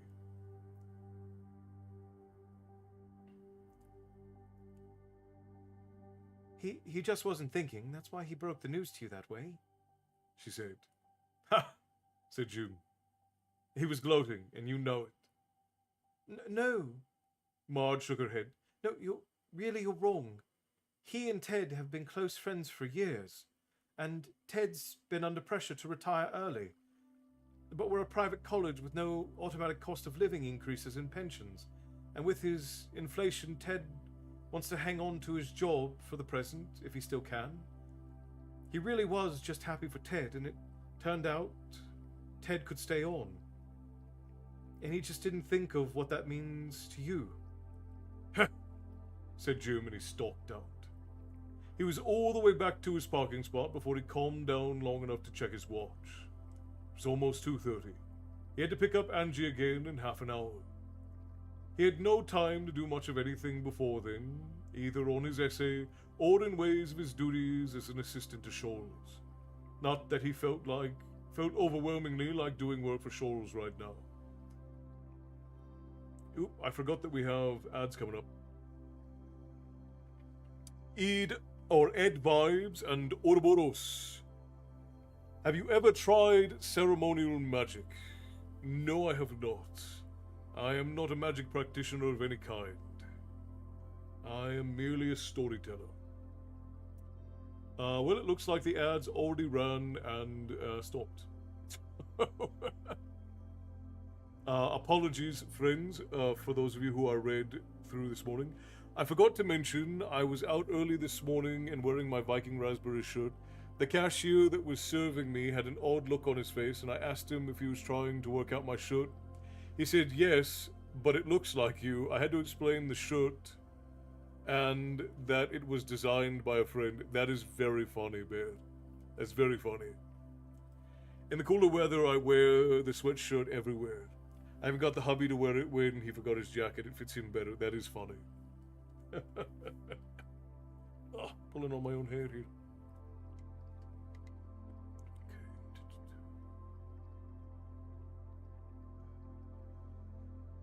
Teachers kid twice over. I can attest that teachers in the 70s and 80s were overworked and underpaid, massively so.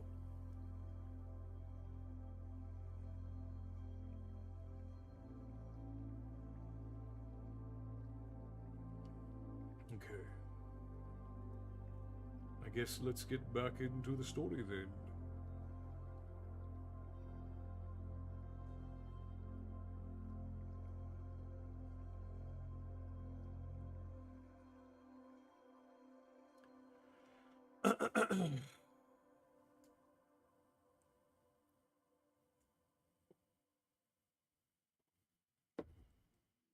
He turned left on High Street.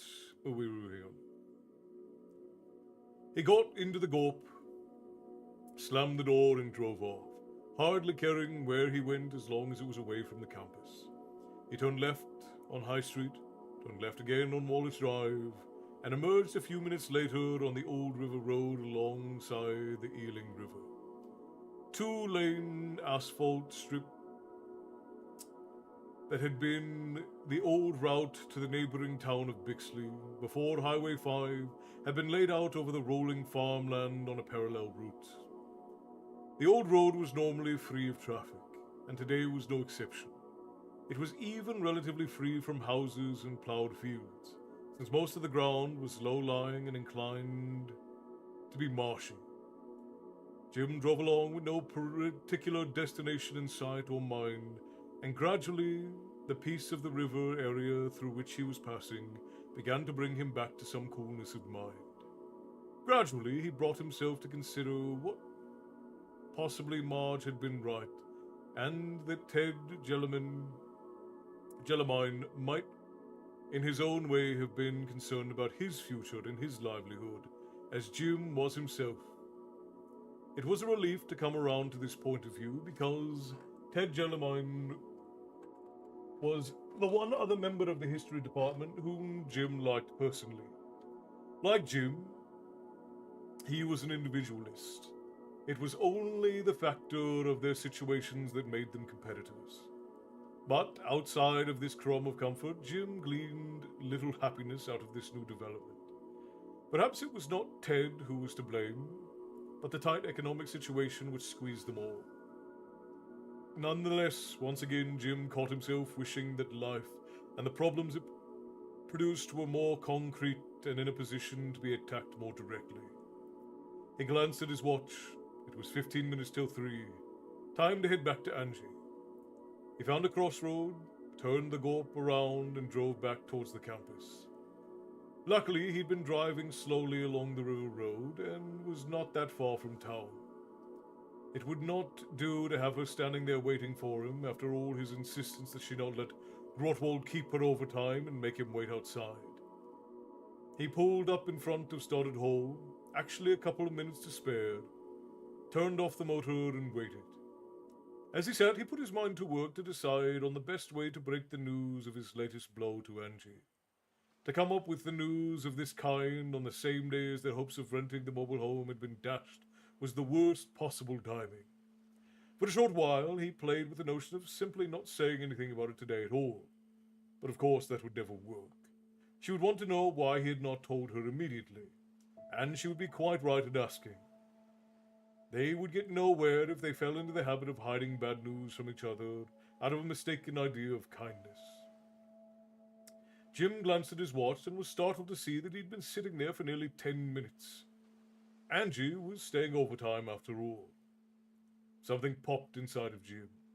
Suddenly, he was completely angry. Cold angry. Grotwald had pulled his delaying tactics once too often, and Jim got out of the Gorp, closed the door, and headed up to the front steps of the hall. Inside the big double doors was the main staircase, its shallow stair treads capped with grey granite, which had been worn into hollows by the students' feet over a number of years. Jim went up them 2 at a time.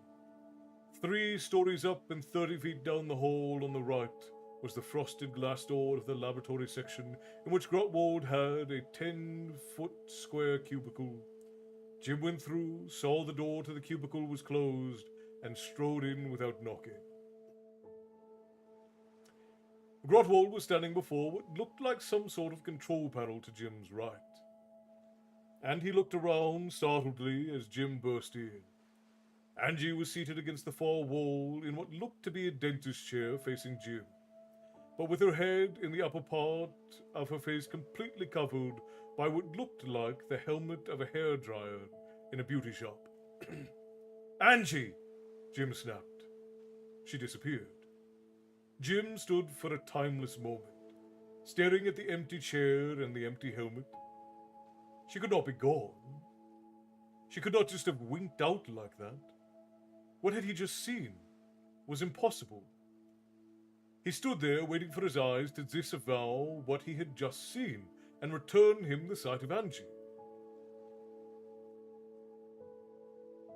Apparition! The strangled yell from Grotwald jarred Jim out of his half-stunned condition. He swung about to face the tall, shock-haired psychology graduate, who was himself staring at the empty chair and helmet with a bloodless face.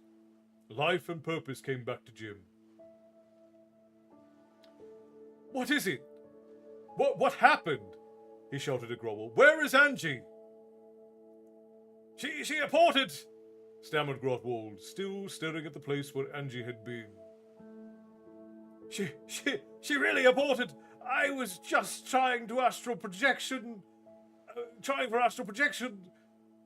What? Jim snarled, turning on him. What were you trying? Astral projection. It's just astral projection, that's all, Grotwald yelped. Just projecting her astral self outside of her body. I wasn't even trying to get her to experience the astral projection. All I was hoping for was just enough astral movement to register on the micrometers connected to the plant ganglia, but I'm using as a response indicator, but she's aborted herself.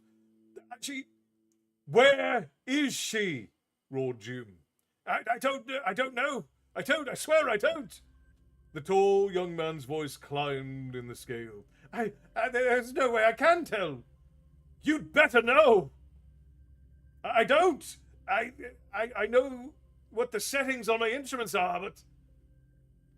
Jim took 3 steps across the room, picked the taller man up by the lapels of his lab jacket, and slammed his back against the wall to the left of the instrument panels. Get her back! I tell you I can't! Yelled Grotwald. She wasn't supposed to do this. I wasn't prepared for it. To get her back, I first have to spend days or even weeks figuring out what happened. Then I'd have to figure out some way of reversing the process. And even if I did, by that time it might turn out to be too late, because she'd have moved out of the physical area where she aborted to. Jim's head was whirling. It was unbelievable that she should have been standing there listening to this nonsense, that he should be standing here listening to this nonsense and shoving Grotwald against the wall, but far more believable, at that, than that Angie should really have disappeared. Even now, he could not really believe what had happened.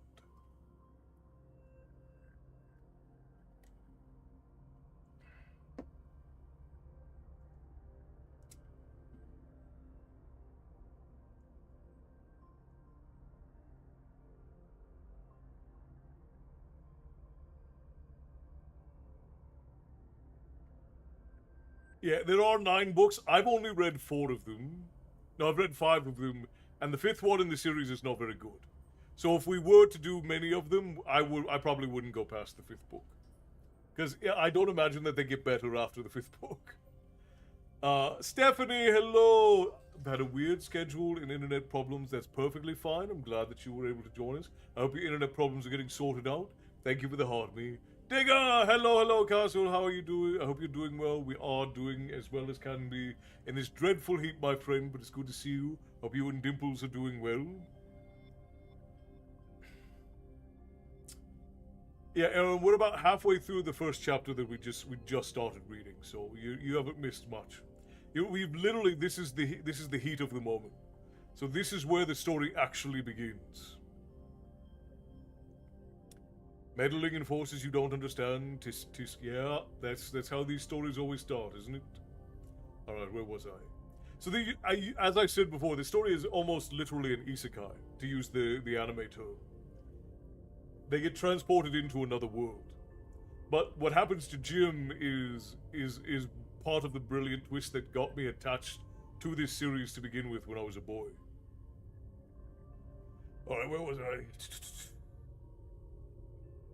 But he had seen her disappear. He increased his grip on Grotwald's lapels. All right then, Turkey, he said. You get her back here, or I'll start taking you apart right now. I tell you, I can't stop! Grotwald cried as Jim pulled him forward from the wall, preparatory to slamming him back against it, or through it, if that was possible. Wait! I've got an idea! Jim hesitated, but kept his grip. What is it? He demanded. There's a chance, a long chance, Grotwald babbled. You'd have to help, but it might work. Yes, it might just work. All right, Jim snapped. Talk fast. What is it? I could send you after her. Grotwald broke off at something that almost was a shriek of terror. Wait, I'm serious. I tell you this might work. You're trying to get rid of me too, said Jim between his teeth. You want to get rid of me as the only witness that could testify against you? No, said Grotwald. This will work. I know it will work. The more I think about it, the more I know it will work. And if it does, I'll be famous. Some of the panic seemed to go out of him. He straightened up and made an effort, an unsuccessful one, to push away from Jim. Let me go. I have to get my instruments. And I can't... Or I can't do Angie or anyone any good. What do you think I am, anyways? A murderer, said Jim grimly. All right. Think what you want. I don't care what you think, but... You know how I felt about Angie. I don't want anything to happen to her either. I want to get her back safely here as much as you do. Cautiously, Jim let go of the other man, but kept his hands ready to grab him again. Go ahead then, he said, but move fast. I'm moving as fast as I can. Grotwald turned about to his control panel, muttering to himself. Yes, that's the way I thought I said it, yes. Yes, there's no other way. What are you talking about? Jim demanded. Hanson looked back at him over one bony shoulder. We can't do anything about getting her back until we know where she's gone, he said. Now, all I know is I asked her to concentrate on anything she liked, and she said she'd concentrate on dragons. What? What dragons? Where? I don't know where, I tell you. It could be dragons in a museum or any place. That's why we have to locate her. Why you've got to help her, or we can't do it. Well, tell me what to do then, said Jim. Just sit down in the chair there. Grotwald broke off as Jim took a menacing step toward him. All right then, don't do it. Take away our last chance to bring her back. Jim hesitated, then slowly, reluctantly, he turned back to the empty dentist's chair at which Grotwald had been pointing. You'd better be right about this, he said. He walked over and seated himself gingerly. What are you going to do, anyway? He asked. There's nothing to worry about, said Grotwald. I'm going to leave the control settings just the way that they were when she aborted. But I'll lower the voltage. That must have been what made her abort in the first place. There was too much power behind her. I'll reduce the power, and that way you'll project, not abort. What does that mean? It means you won't go anywhere. You'll stay right here in the chair, and only your mind will reach out and project in the same direction Angie went. You're sure about that?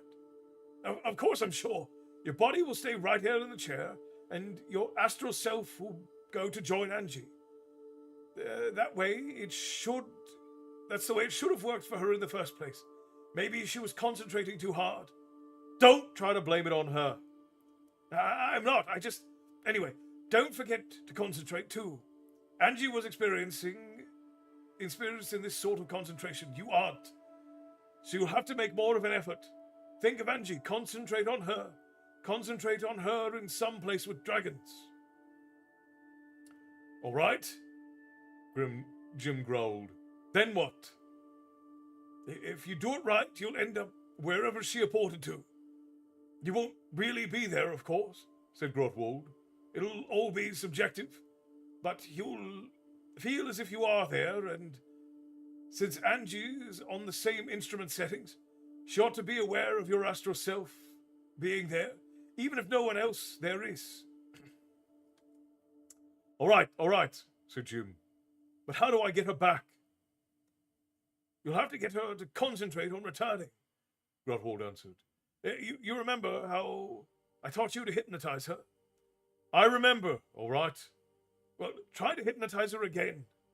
She's got to become completely oblivious to wherever her present surroundings are before she'll be able to apport back here. Just put her under and keep telling her to concentrate on the lab here. When she disappears, you'll know she's come back.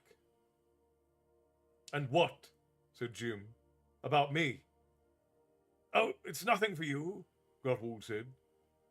You just close your eyes and will yourself back here. Since your body never left here to begin with, you'll automatically return the minute you don't want to be someplace else. You're sure about that? Of course I'm sure. Now close your eyes. No. You've got to pull the hood down over your head. Grotwald stepped over and pulled the hood down himself. Jim was suddenly in near darkness, faintly scented with the perfume of Angie's hairspray. Now, remember now? Grotwald's voice came distantly to him through the open bottom of the helmet. Concentrate. Angie. Dragons. Dragons. Angie. Close your eyes and keep thinking of those two things.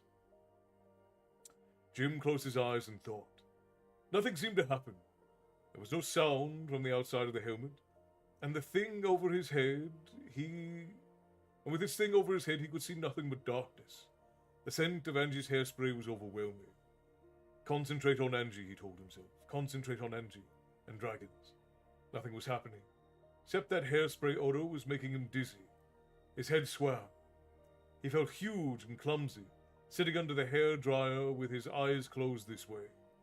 He experienced a thudding in his ears that was the sound of his heart, beating along with the veins and arteries in his body.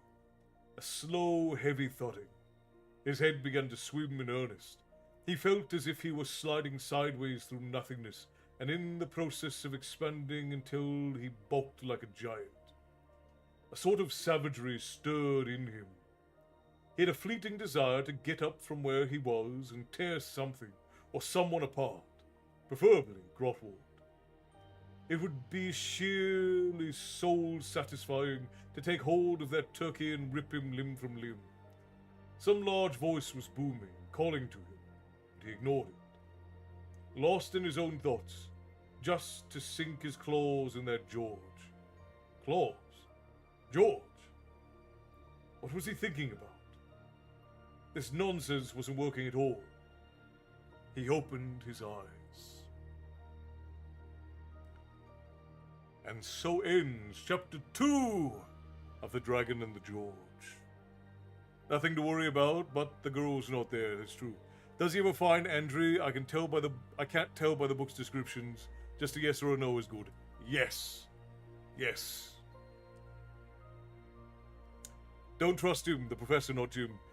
He very much shouldn't have trusted him, but because he did, he now gets to go on an absolutely excellent adventure.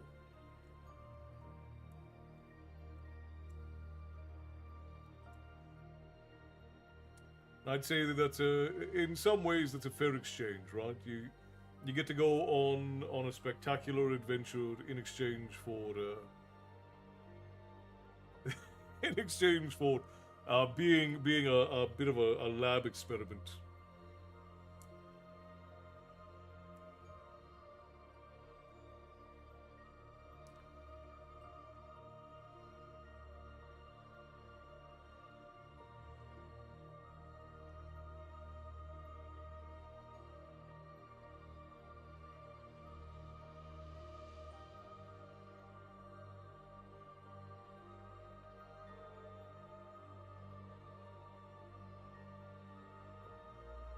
All right, let's see how we're doing.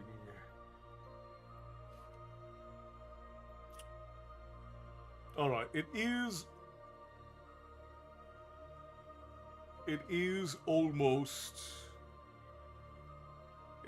10 o'clock. Depends on which side of the mirror you're looking from. I suppose that's true.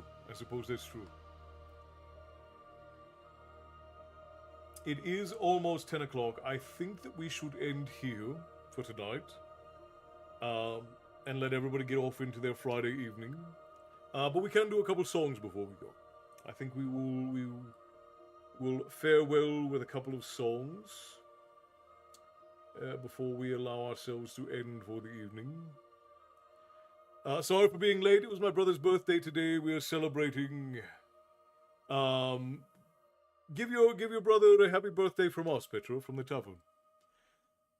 We might be able to squeeze in another chapter. Let's see. Hang on. We have still got 30 minutes in ads. The next chapter is quite long, though. The next chapter is very long. This would probably be about another 90 minutes of story time.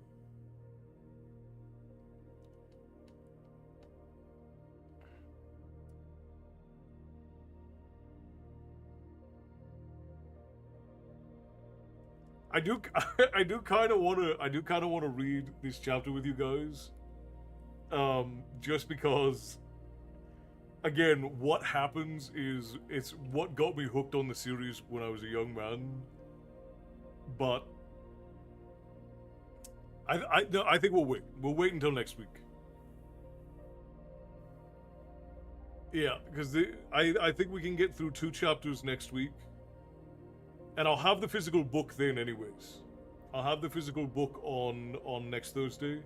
So it'll be a little bit easier for me to read. This reading from a screen thing, I keep stumbling because I don't read well off of these screens just because I'm blind, and the blind that I am, it's hard for me to read coherently off of e-readers. So I prefer to have the physical books if I can get them. Oh, Tyson, hello! You're coming in right here at the end, but I appreciate you for dropping in, brother.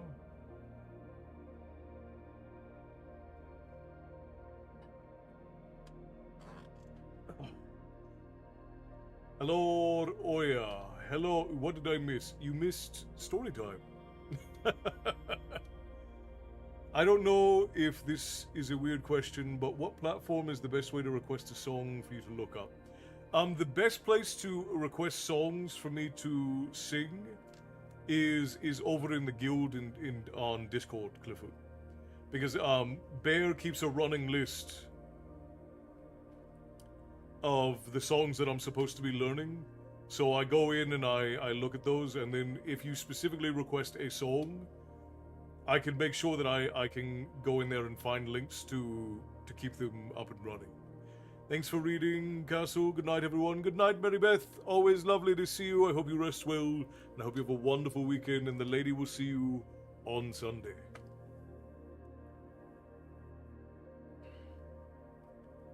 Are you over in the guild on Discord, Clifford?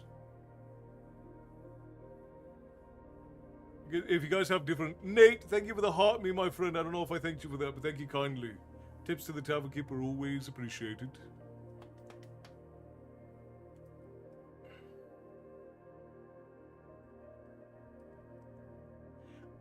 I will say, so I haven't read this book in a long time.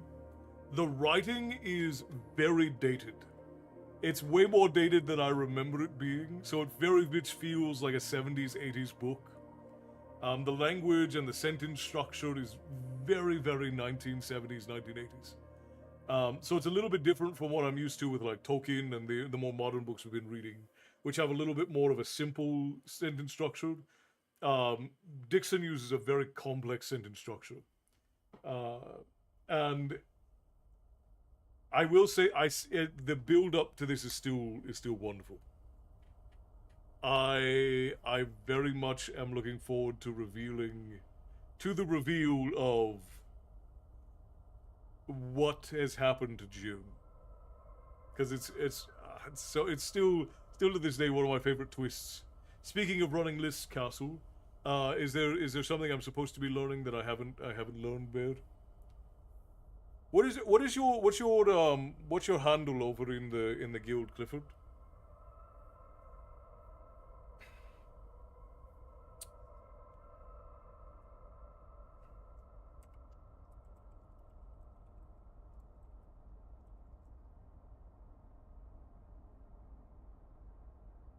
Here's Anthony.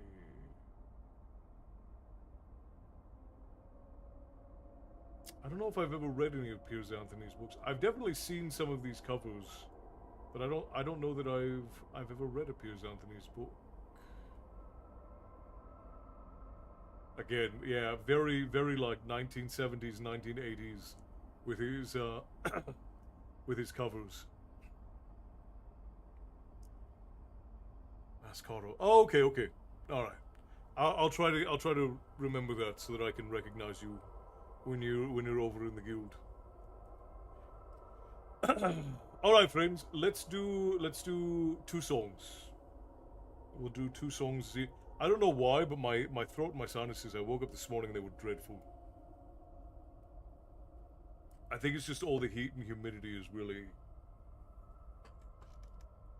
tanking me.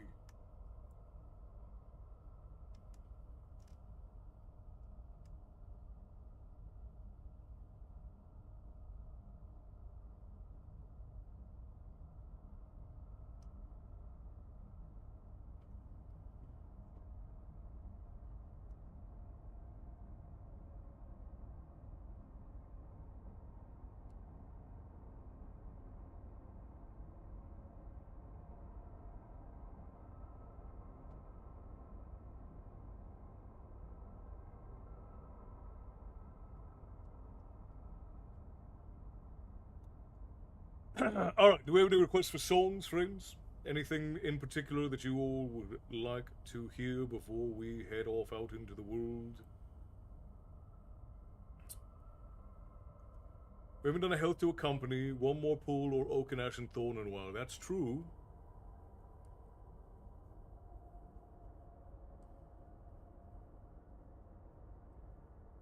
Mascaro 2. All right. Excellent. I can wait for you to come back, Bear. I don't know if you can still hear me or not. I read the series The Incantations of Immortality from him. Oh, Incarnations of Immortality. Or Immorality. I don't know why. I can't read tonight. My brain is just not functioning. Incarnations of Immorality. That's an interesting name. Was it any good? Did you like it, Bobby? Obviously, I know you and I have different tastes in books, but did you enjoy it?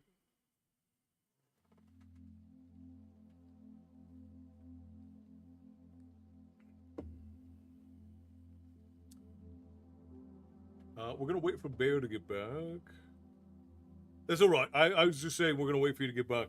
We can do. I think we'll probably let's do one more pull and a health to the company. Those are fun, and we haven't done them in a while. I enjoyed them. All right. Piers Anthony lives in the backwoods of Florida. This sounds like he would be a strange guy. You don't live in the backwoods of Florida for no reason at all. He's 91 now. Wow, long life. Red is the rose, please. Oh, I suppose, Petra. We did just do that one on Tuesday, but I suppose we can do it again tonight. I will grant you red is the rose. We'll do a health to the company. We'll do no, actually let's do this. Let's do one more pull. We will do oh, you guys have some alright. Let's see. I don't know that I'm gonna be able to do a bunch. Because again, my throat and my sinuses are not feeling great. The Xanth series is the most well-known series. That's the one that came up when I googled him, was the Xanth series. I've not read either. Okay, let's do this. We'll do one more pull. We'll do the hammer and the anvil, and we'll end on red as the rose. I think that'll be fair. I think that's the most I'm going to be able to handle. I'm going to give Bear another couple minutes to get back in. Can we get the lady in to help? I'm sure we could. Huh? Well, I mean, Bear always wants you to sing, obviously. I think they all much prefer you to my grit as far as singing goes. Yeah, why not?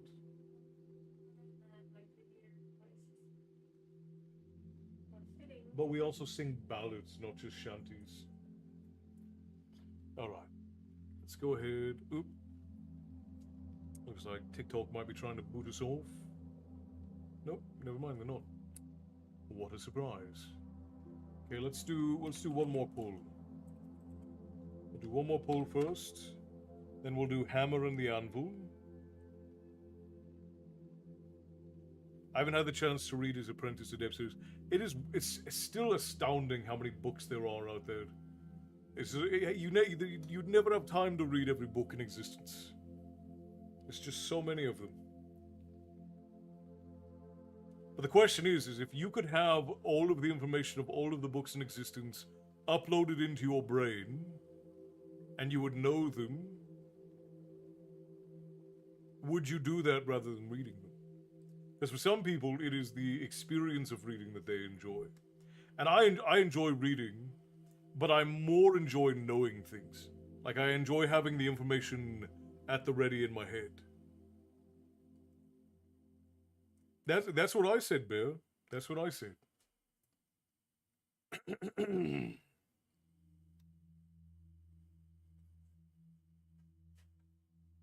I saw the series in Barnes and Noble and picked them all up.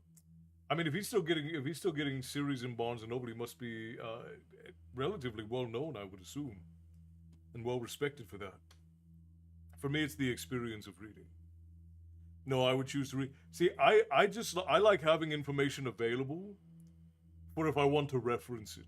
So I do enjoy reading, but for most things, I like just being able to have the information in my head. Like, the lady and I put out all of these story times every year. And imagine how much reading I have to do to make over 400 story times a year.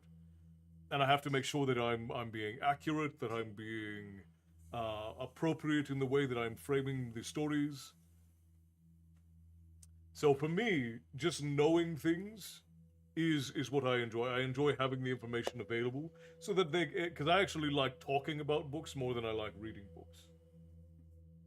Because the lady and I will talk about like the details of stories and the nuances of like what happened in a world. And I much prefer that to actually reading, which might be a surprise. I like the build-up of the story, like this story. I'm interested in where Angie went. And I will tell you that even though it is a bit cliche, the twist for this story is absolutely one of my favorites. I'm currently reading Anthony's autobiography, Bio of an Ogre. That's interesting. You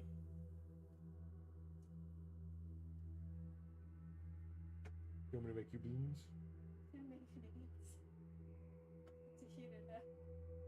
That's boring beans, though. I will make you fancy beans.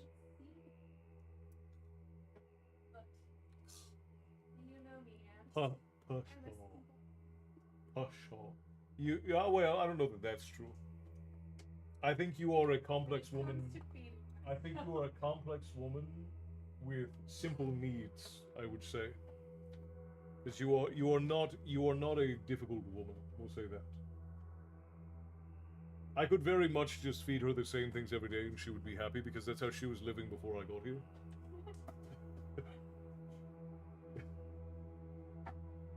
The only reason why she has any real variation in her diet is because I force her to eat extra things. She would live on noodles, beans, and tofu if she could. And then just occasionally go get herself some pastries. Huh? And crackers and cheese, yes.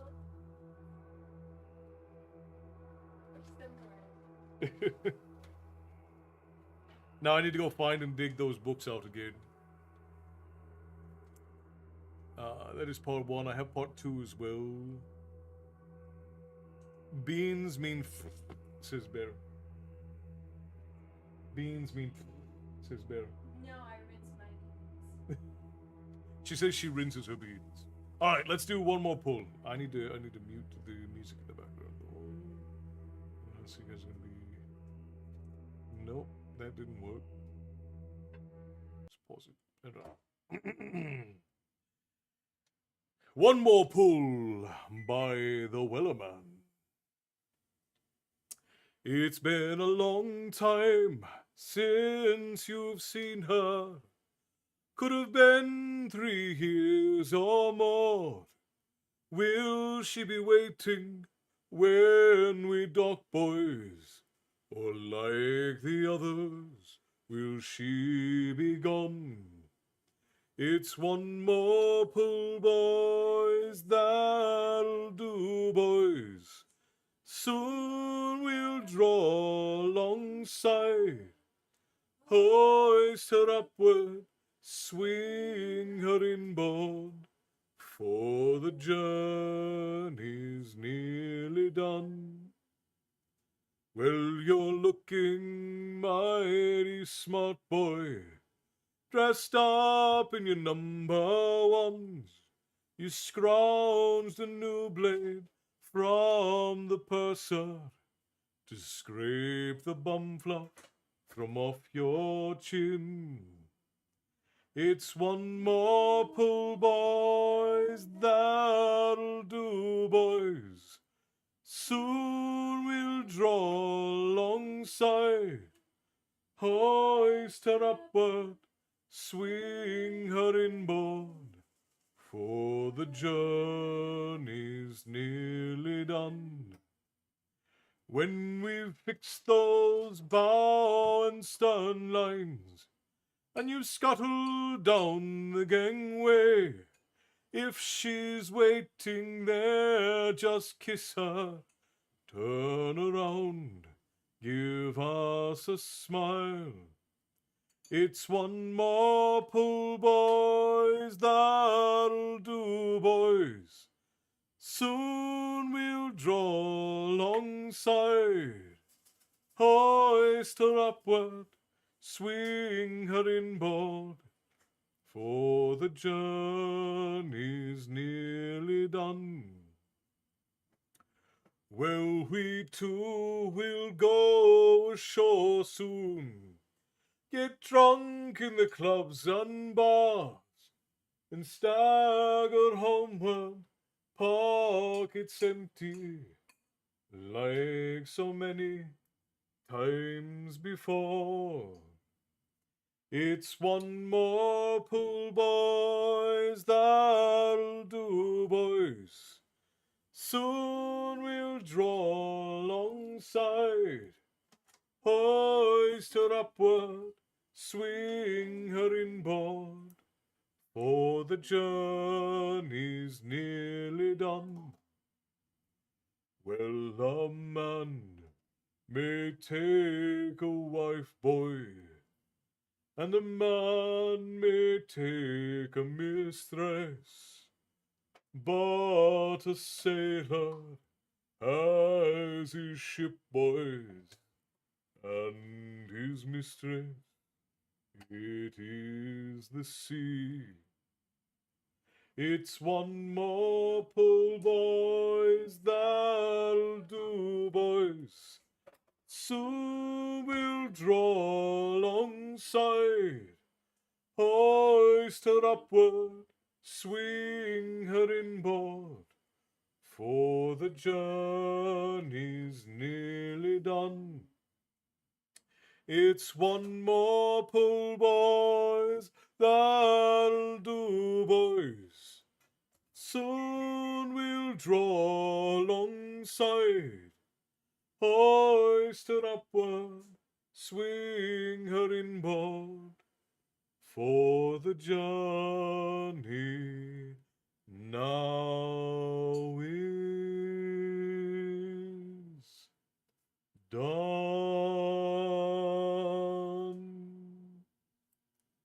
Thank you for the song, my friends. Absolutely lovely to sing with you.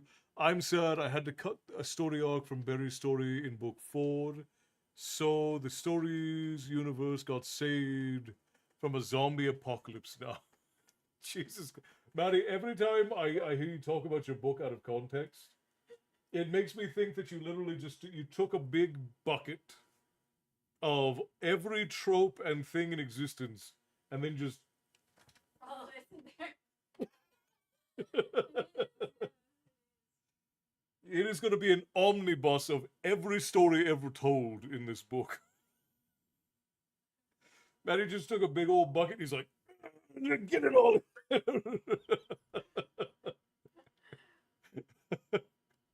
Oh my lord! All right. The next request was for the hammer and the anvil. I'm gonna need to look at the tune for this one again real quick because we've only done this one once and I don't remember it.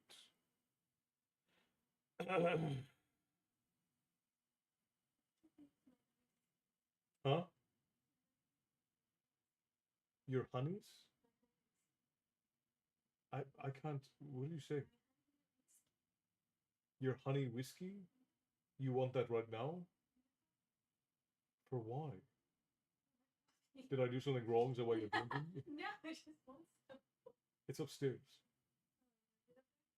Well, I used it as a prop in 2 different videos. So.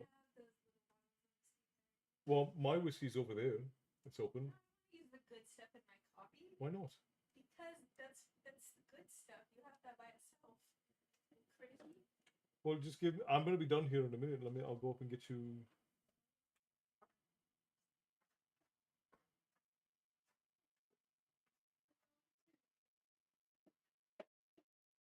I'm watching a tiny woman try to pull things off the top shelf. Okay. Yeah.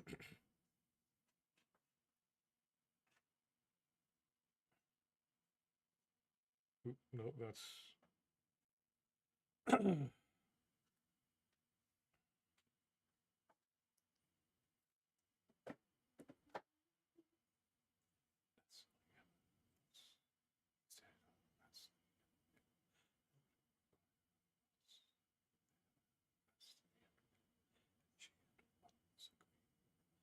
These little bottles are so good.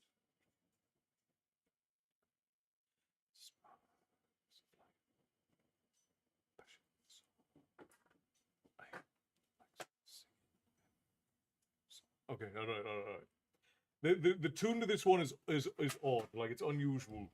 Huh? You're fine.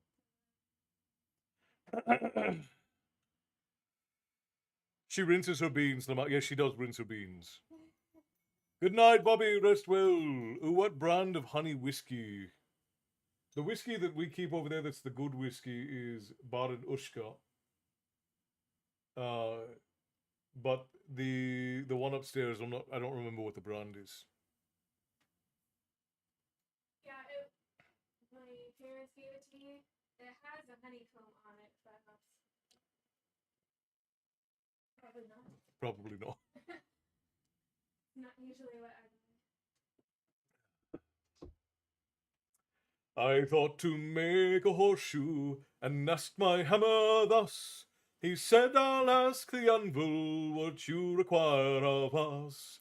The hammer asked the anvil, and she at once agreed that they should meet together in the way that I decreed. And it's sparks are flying, passion strong. I am the blacksmith and... Hang on. I want to get this right because the tune is interesting, but it is unusual. And it's sparks are flying, passion strong. I am the blacksmith singing the hammer and the anvil song. I thought to make an anchor for the taking on the main. The hammer and the anvil relented once again. So they sat together as I prepared the cast. They braced themselves for impact like the sailor on the mast. And it's sparks are flying, passion strong. I am the blacksmith singing the hammer and the anvil song. I thought to make a broadsword for fighting on the field. Much as I know the hammer is a nobler thing to wield. For though us humble tradesfolk choose a quiet life, the gods of war come to the door for the hammer and his wife.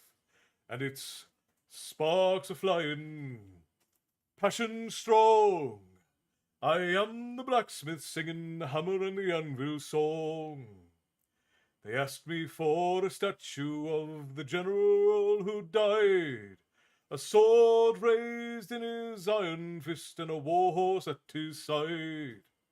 And though I knew they'd try me for what I did decide, I struck a hammer in his fist and an anvil by his side. And its sparks are flying, passion strong. I am the blacksmith singing the hammer and the anvil song. Now, oh, you merry blacksmiths, a warning take by me. Stick to your country horseshoes and your anchors for the sea. When the gods of war come calling, promising you gold, they'll take your hammer, take your anvil, take your very soul. And its sparks are flying, passion strong.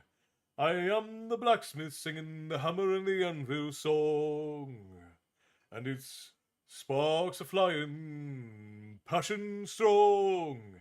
I am the blacksmith singing the hammer and the anvil song. Ting. Yeah. My mother probably saw Celtic on it and figured, that was. I thought, for some reason I thought that was Bear saying, and I was like, Bear, what?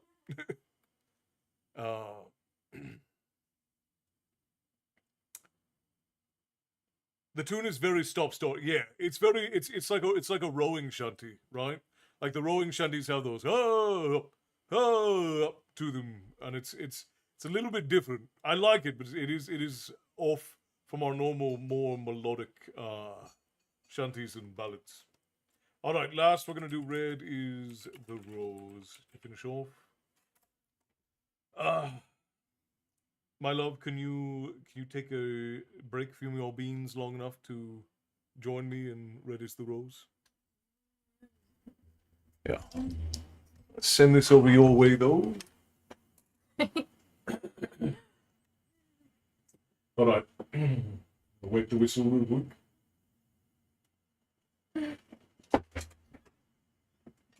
Come over the hill, my bonny Irish lad. Come over the hills to your darling.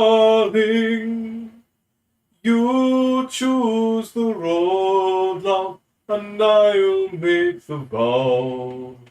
And I'll be your true love forever.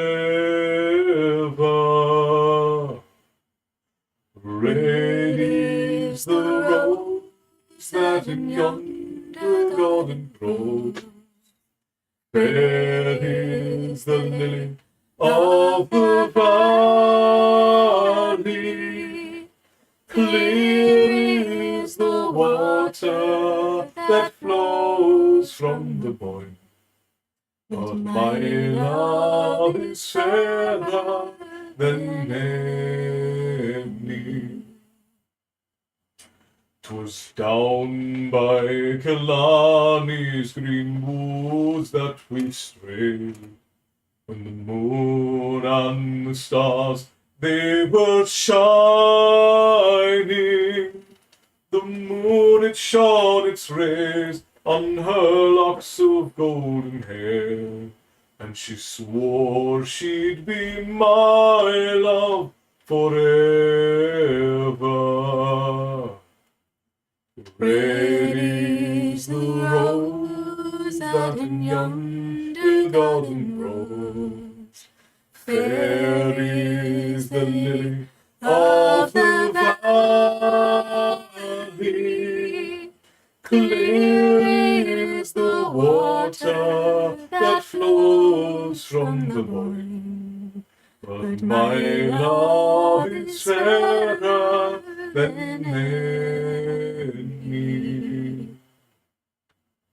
It's not for the parting that my sister pains.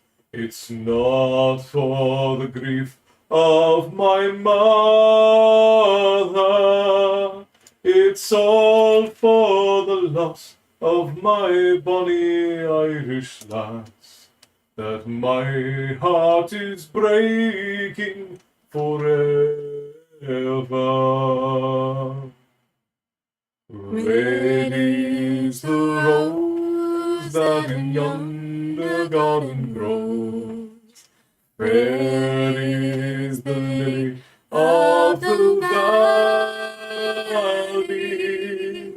Clear is the water that flows from the Boyne. But my love is fairer than any.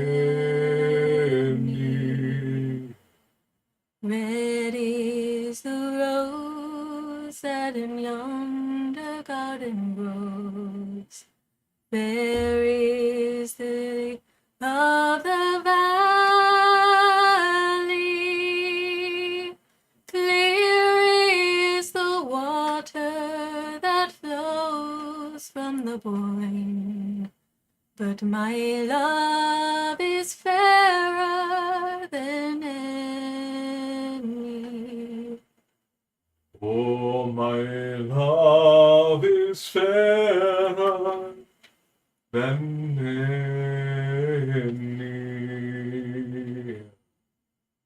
Thank you for the song, my friends. Absolutely lovely, as always, to sing with you all. With that, this will be where we end for the night, my friends. Bear, thank you kindly for the bit. Tips of the Tavern Keeper are always appreciated. Enjoy your black dragon meat. Your generosity is always deeply appreciated, my friend. No, we're not going to run more ads this evening. We've already run so many. But we are going to send you all off out into the world to fend for yourselves now. Sadly, the tavern must close. Clifford, if we ever get to, or I should say when we get a chance to finally open the physical doors of the tavern again, I think maybe we'll have blacksmith stuff. Our son wants to learn to be a blacksmith as well, so we'll see what happens. Close-eyed joy on Castle's face listening to her sister. Well, I'd be lying if I said I didn't enjoy the sound of her voice. It is a sweet solace to me. It would be terrible if it annoyed you. I will say, right? You're deluded. People feel sorry for you for having to listen to me talk all the time. No. All right, my friends, this is where we must part for the evening. And while it is such sweet sorrow that we must part from one another, we will once again gather the next time that you all seek a story here in the tavern. So, until then, my friends, I will beg and bid you all to stay bloodthirsty until the next time we gather here. Well, and you know I'm a terrible actor as it is, man. All right, my friends, good night, rest well, and we will see you all next time. Time to hold, my friends.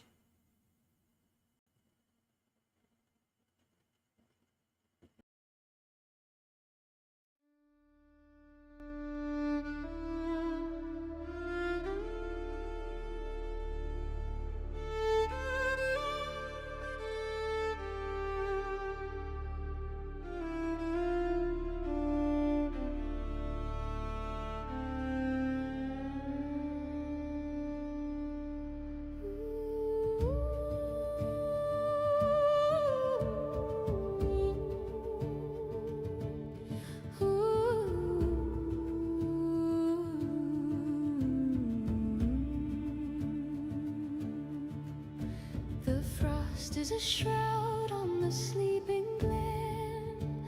We lay out the bread for the healing of men. A silver shadow moves over the height.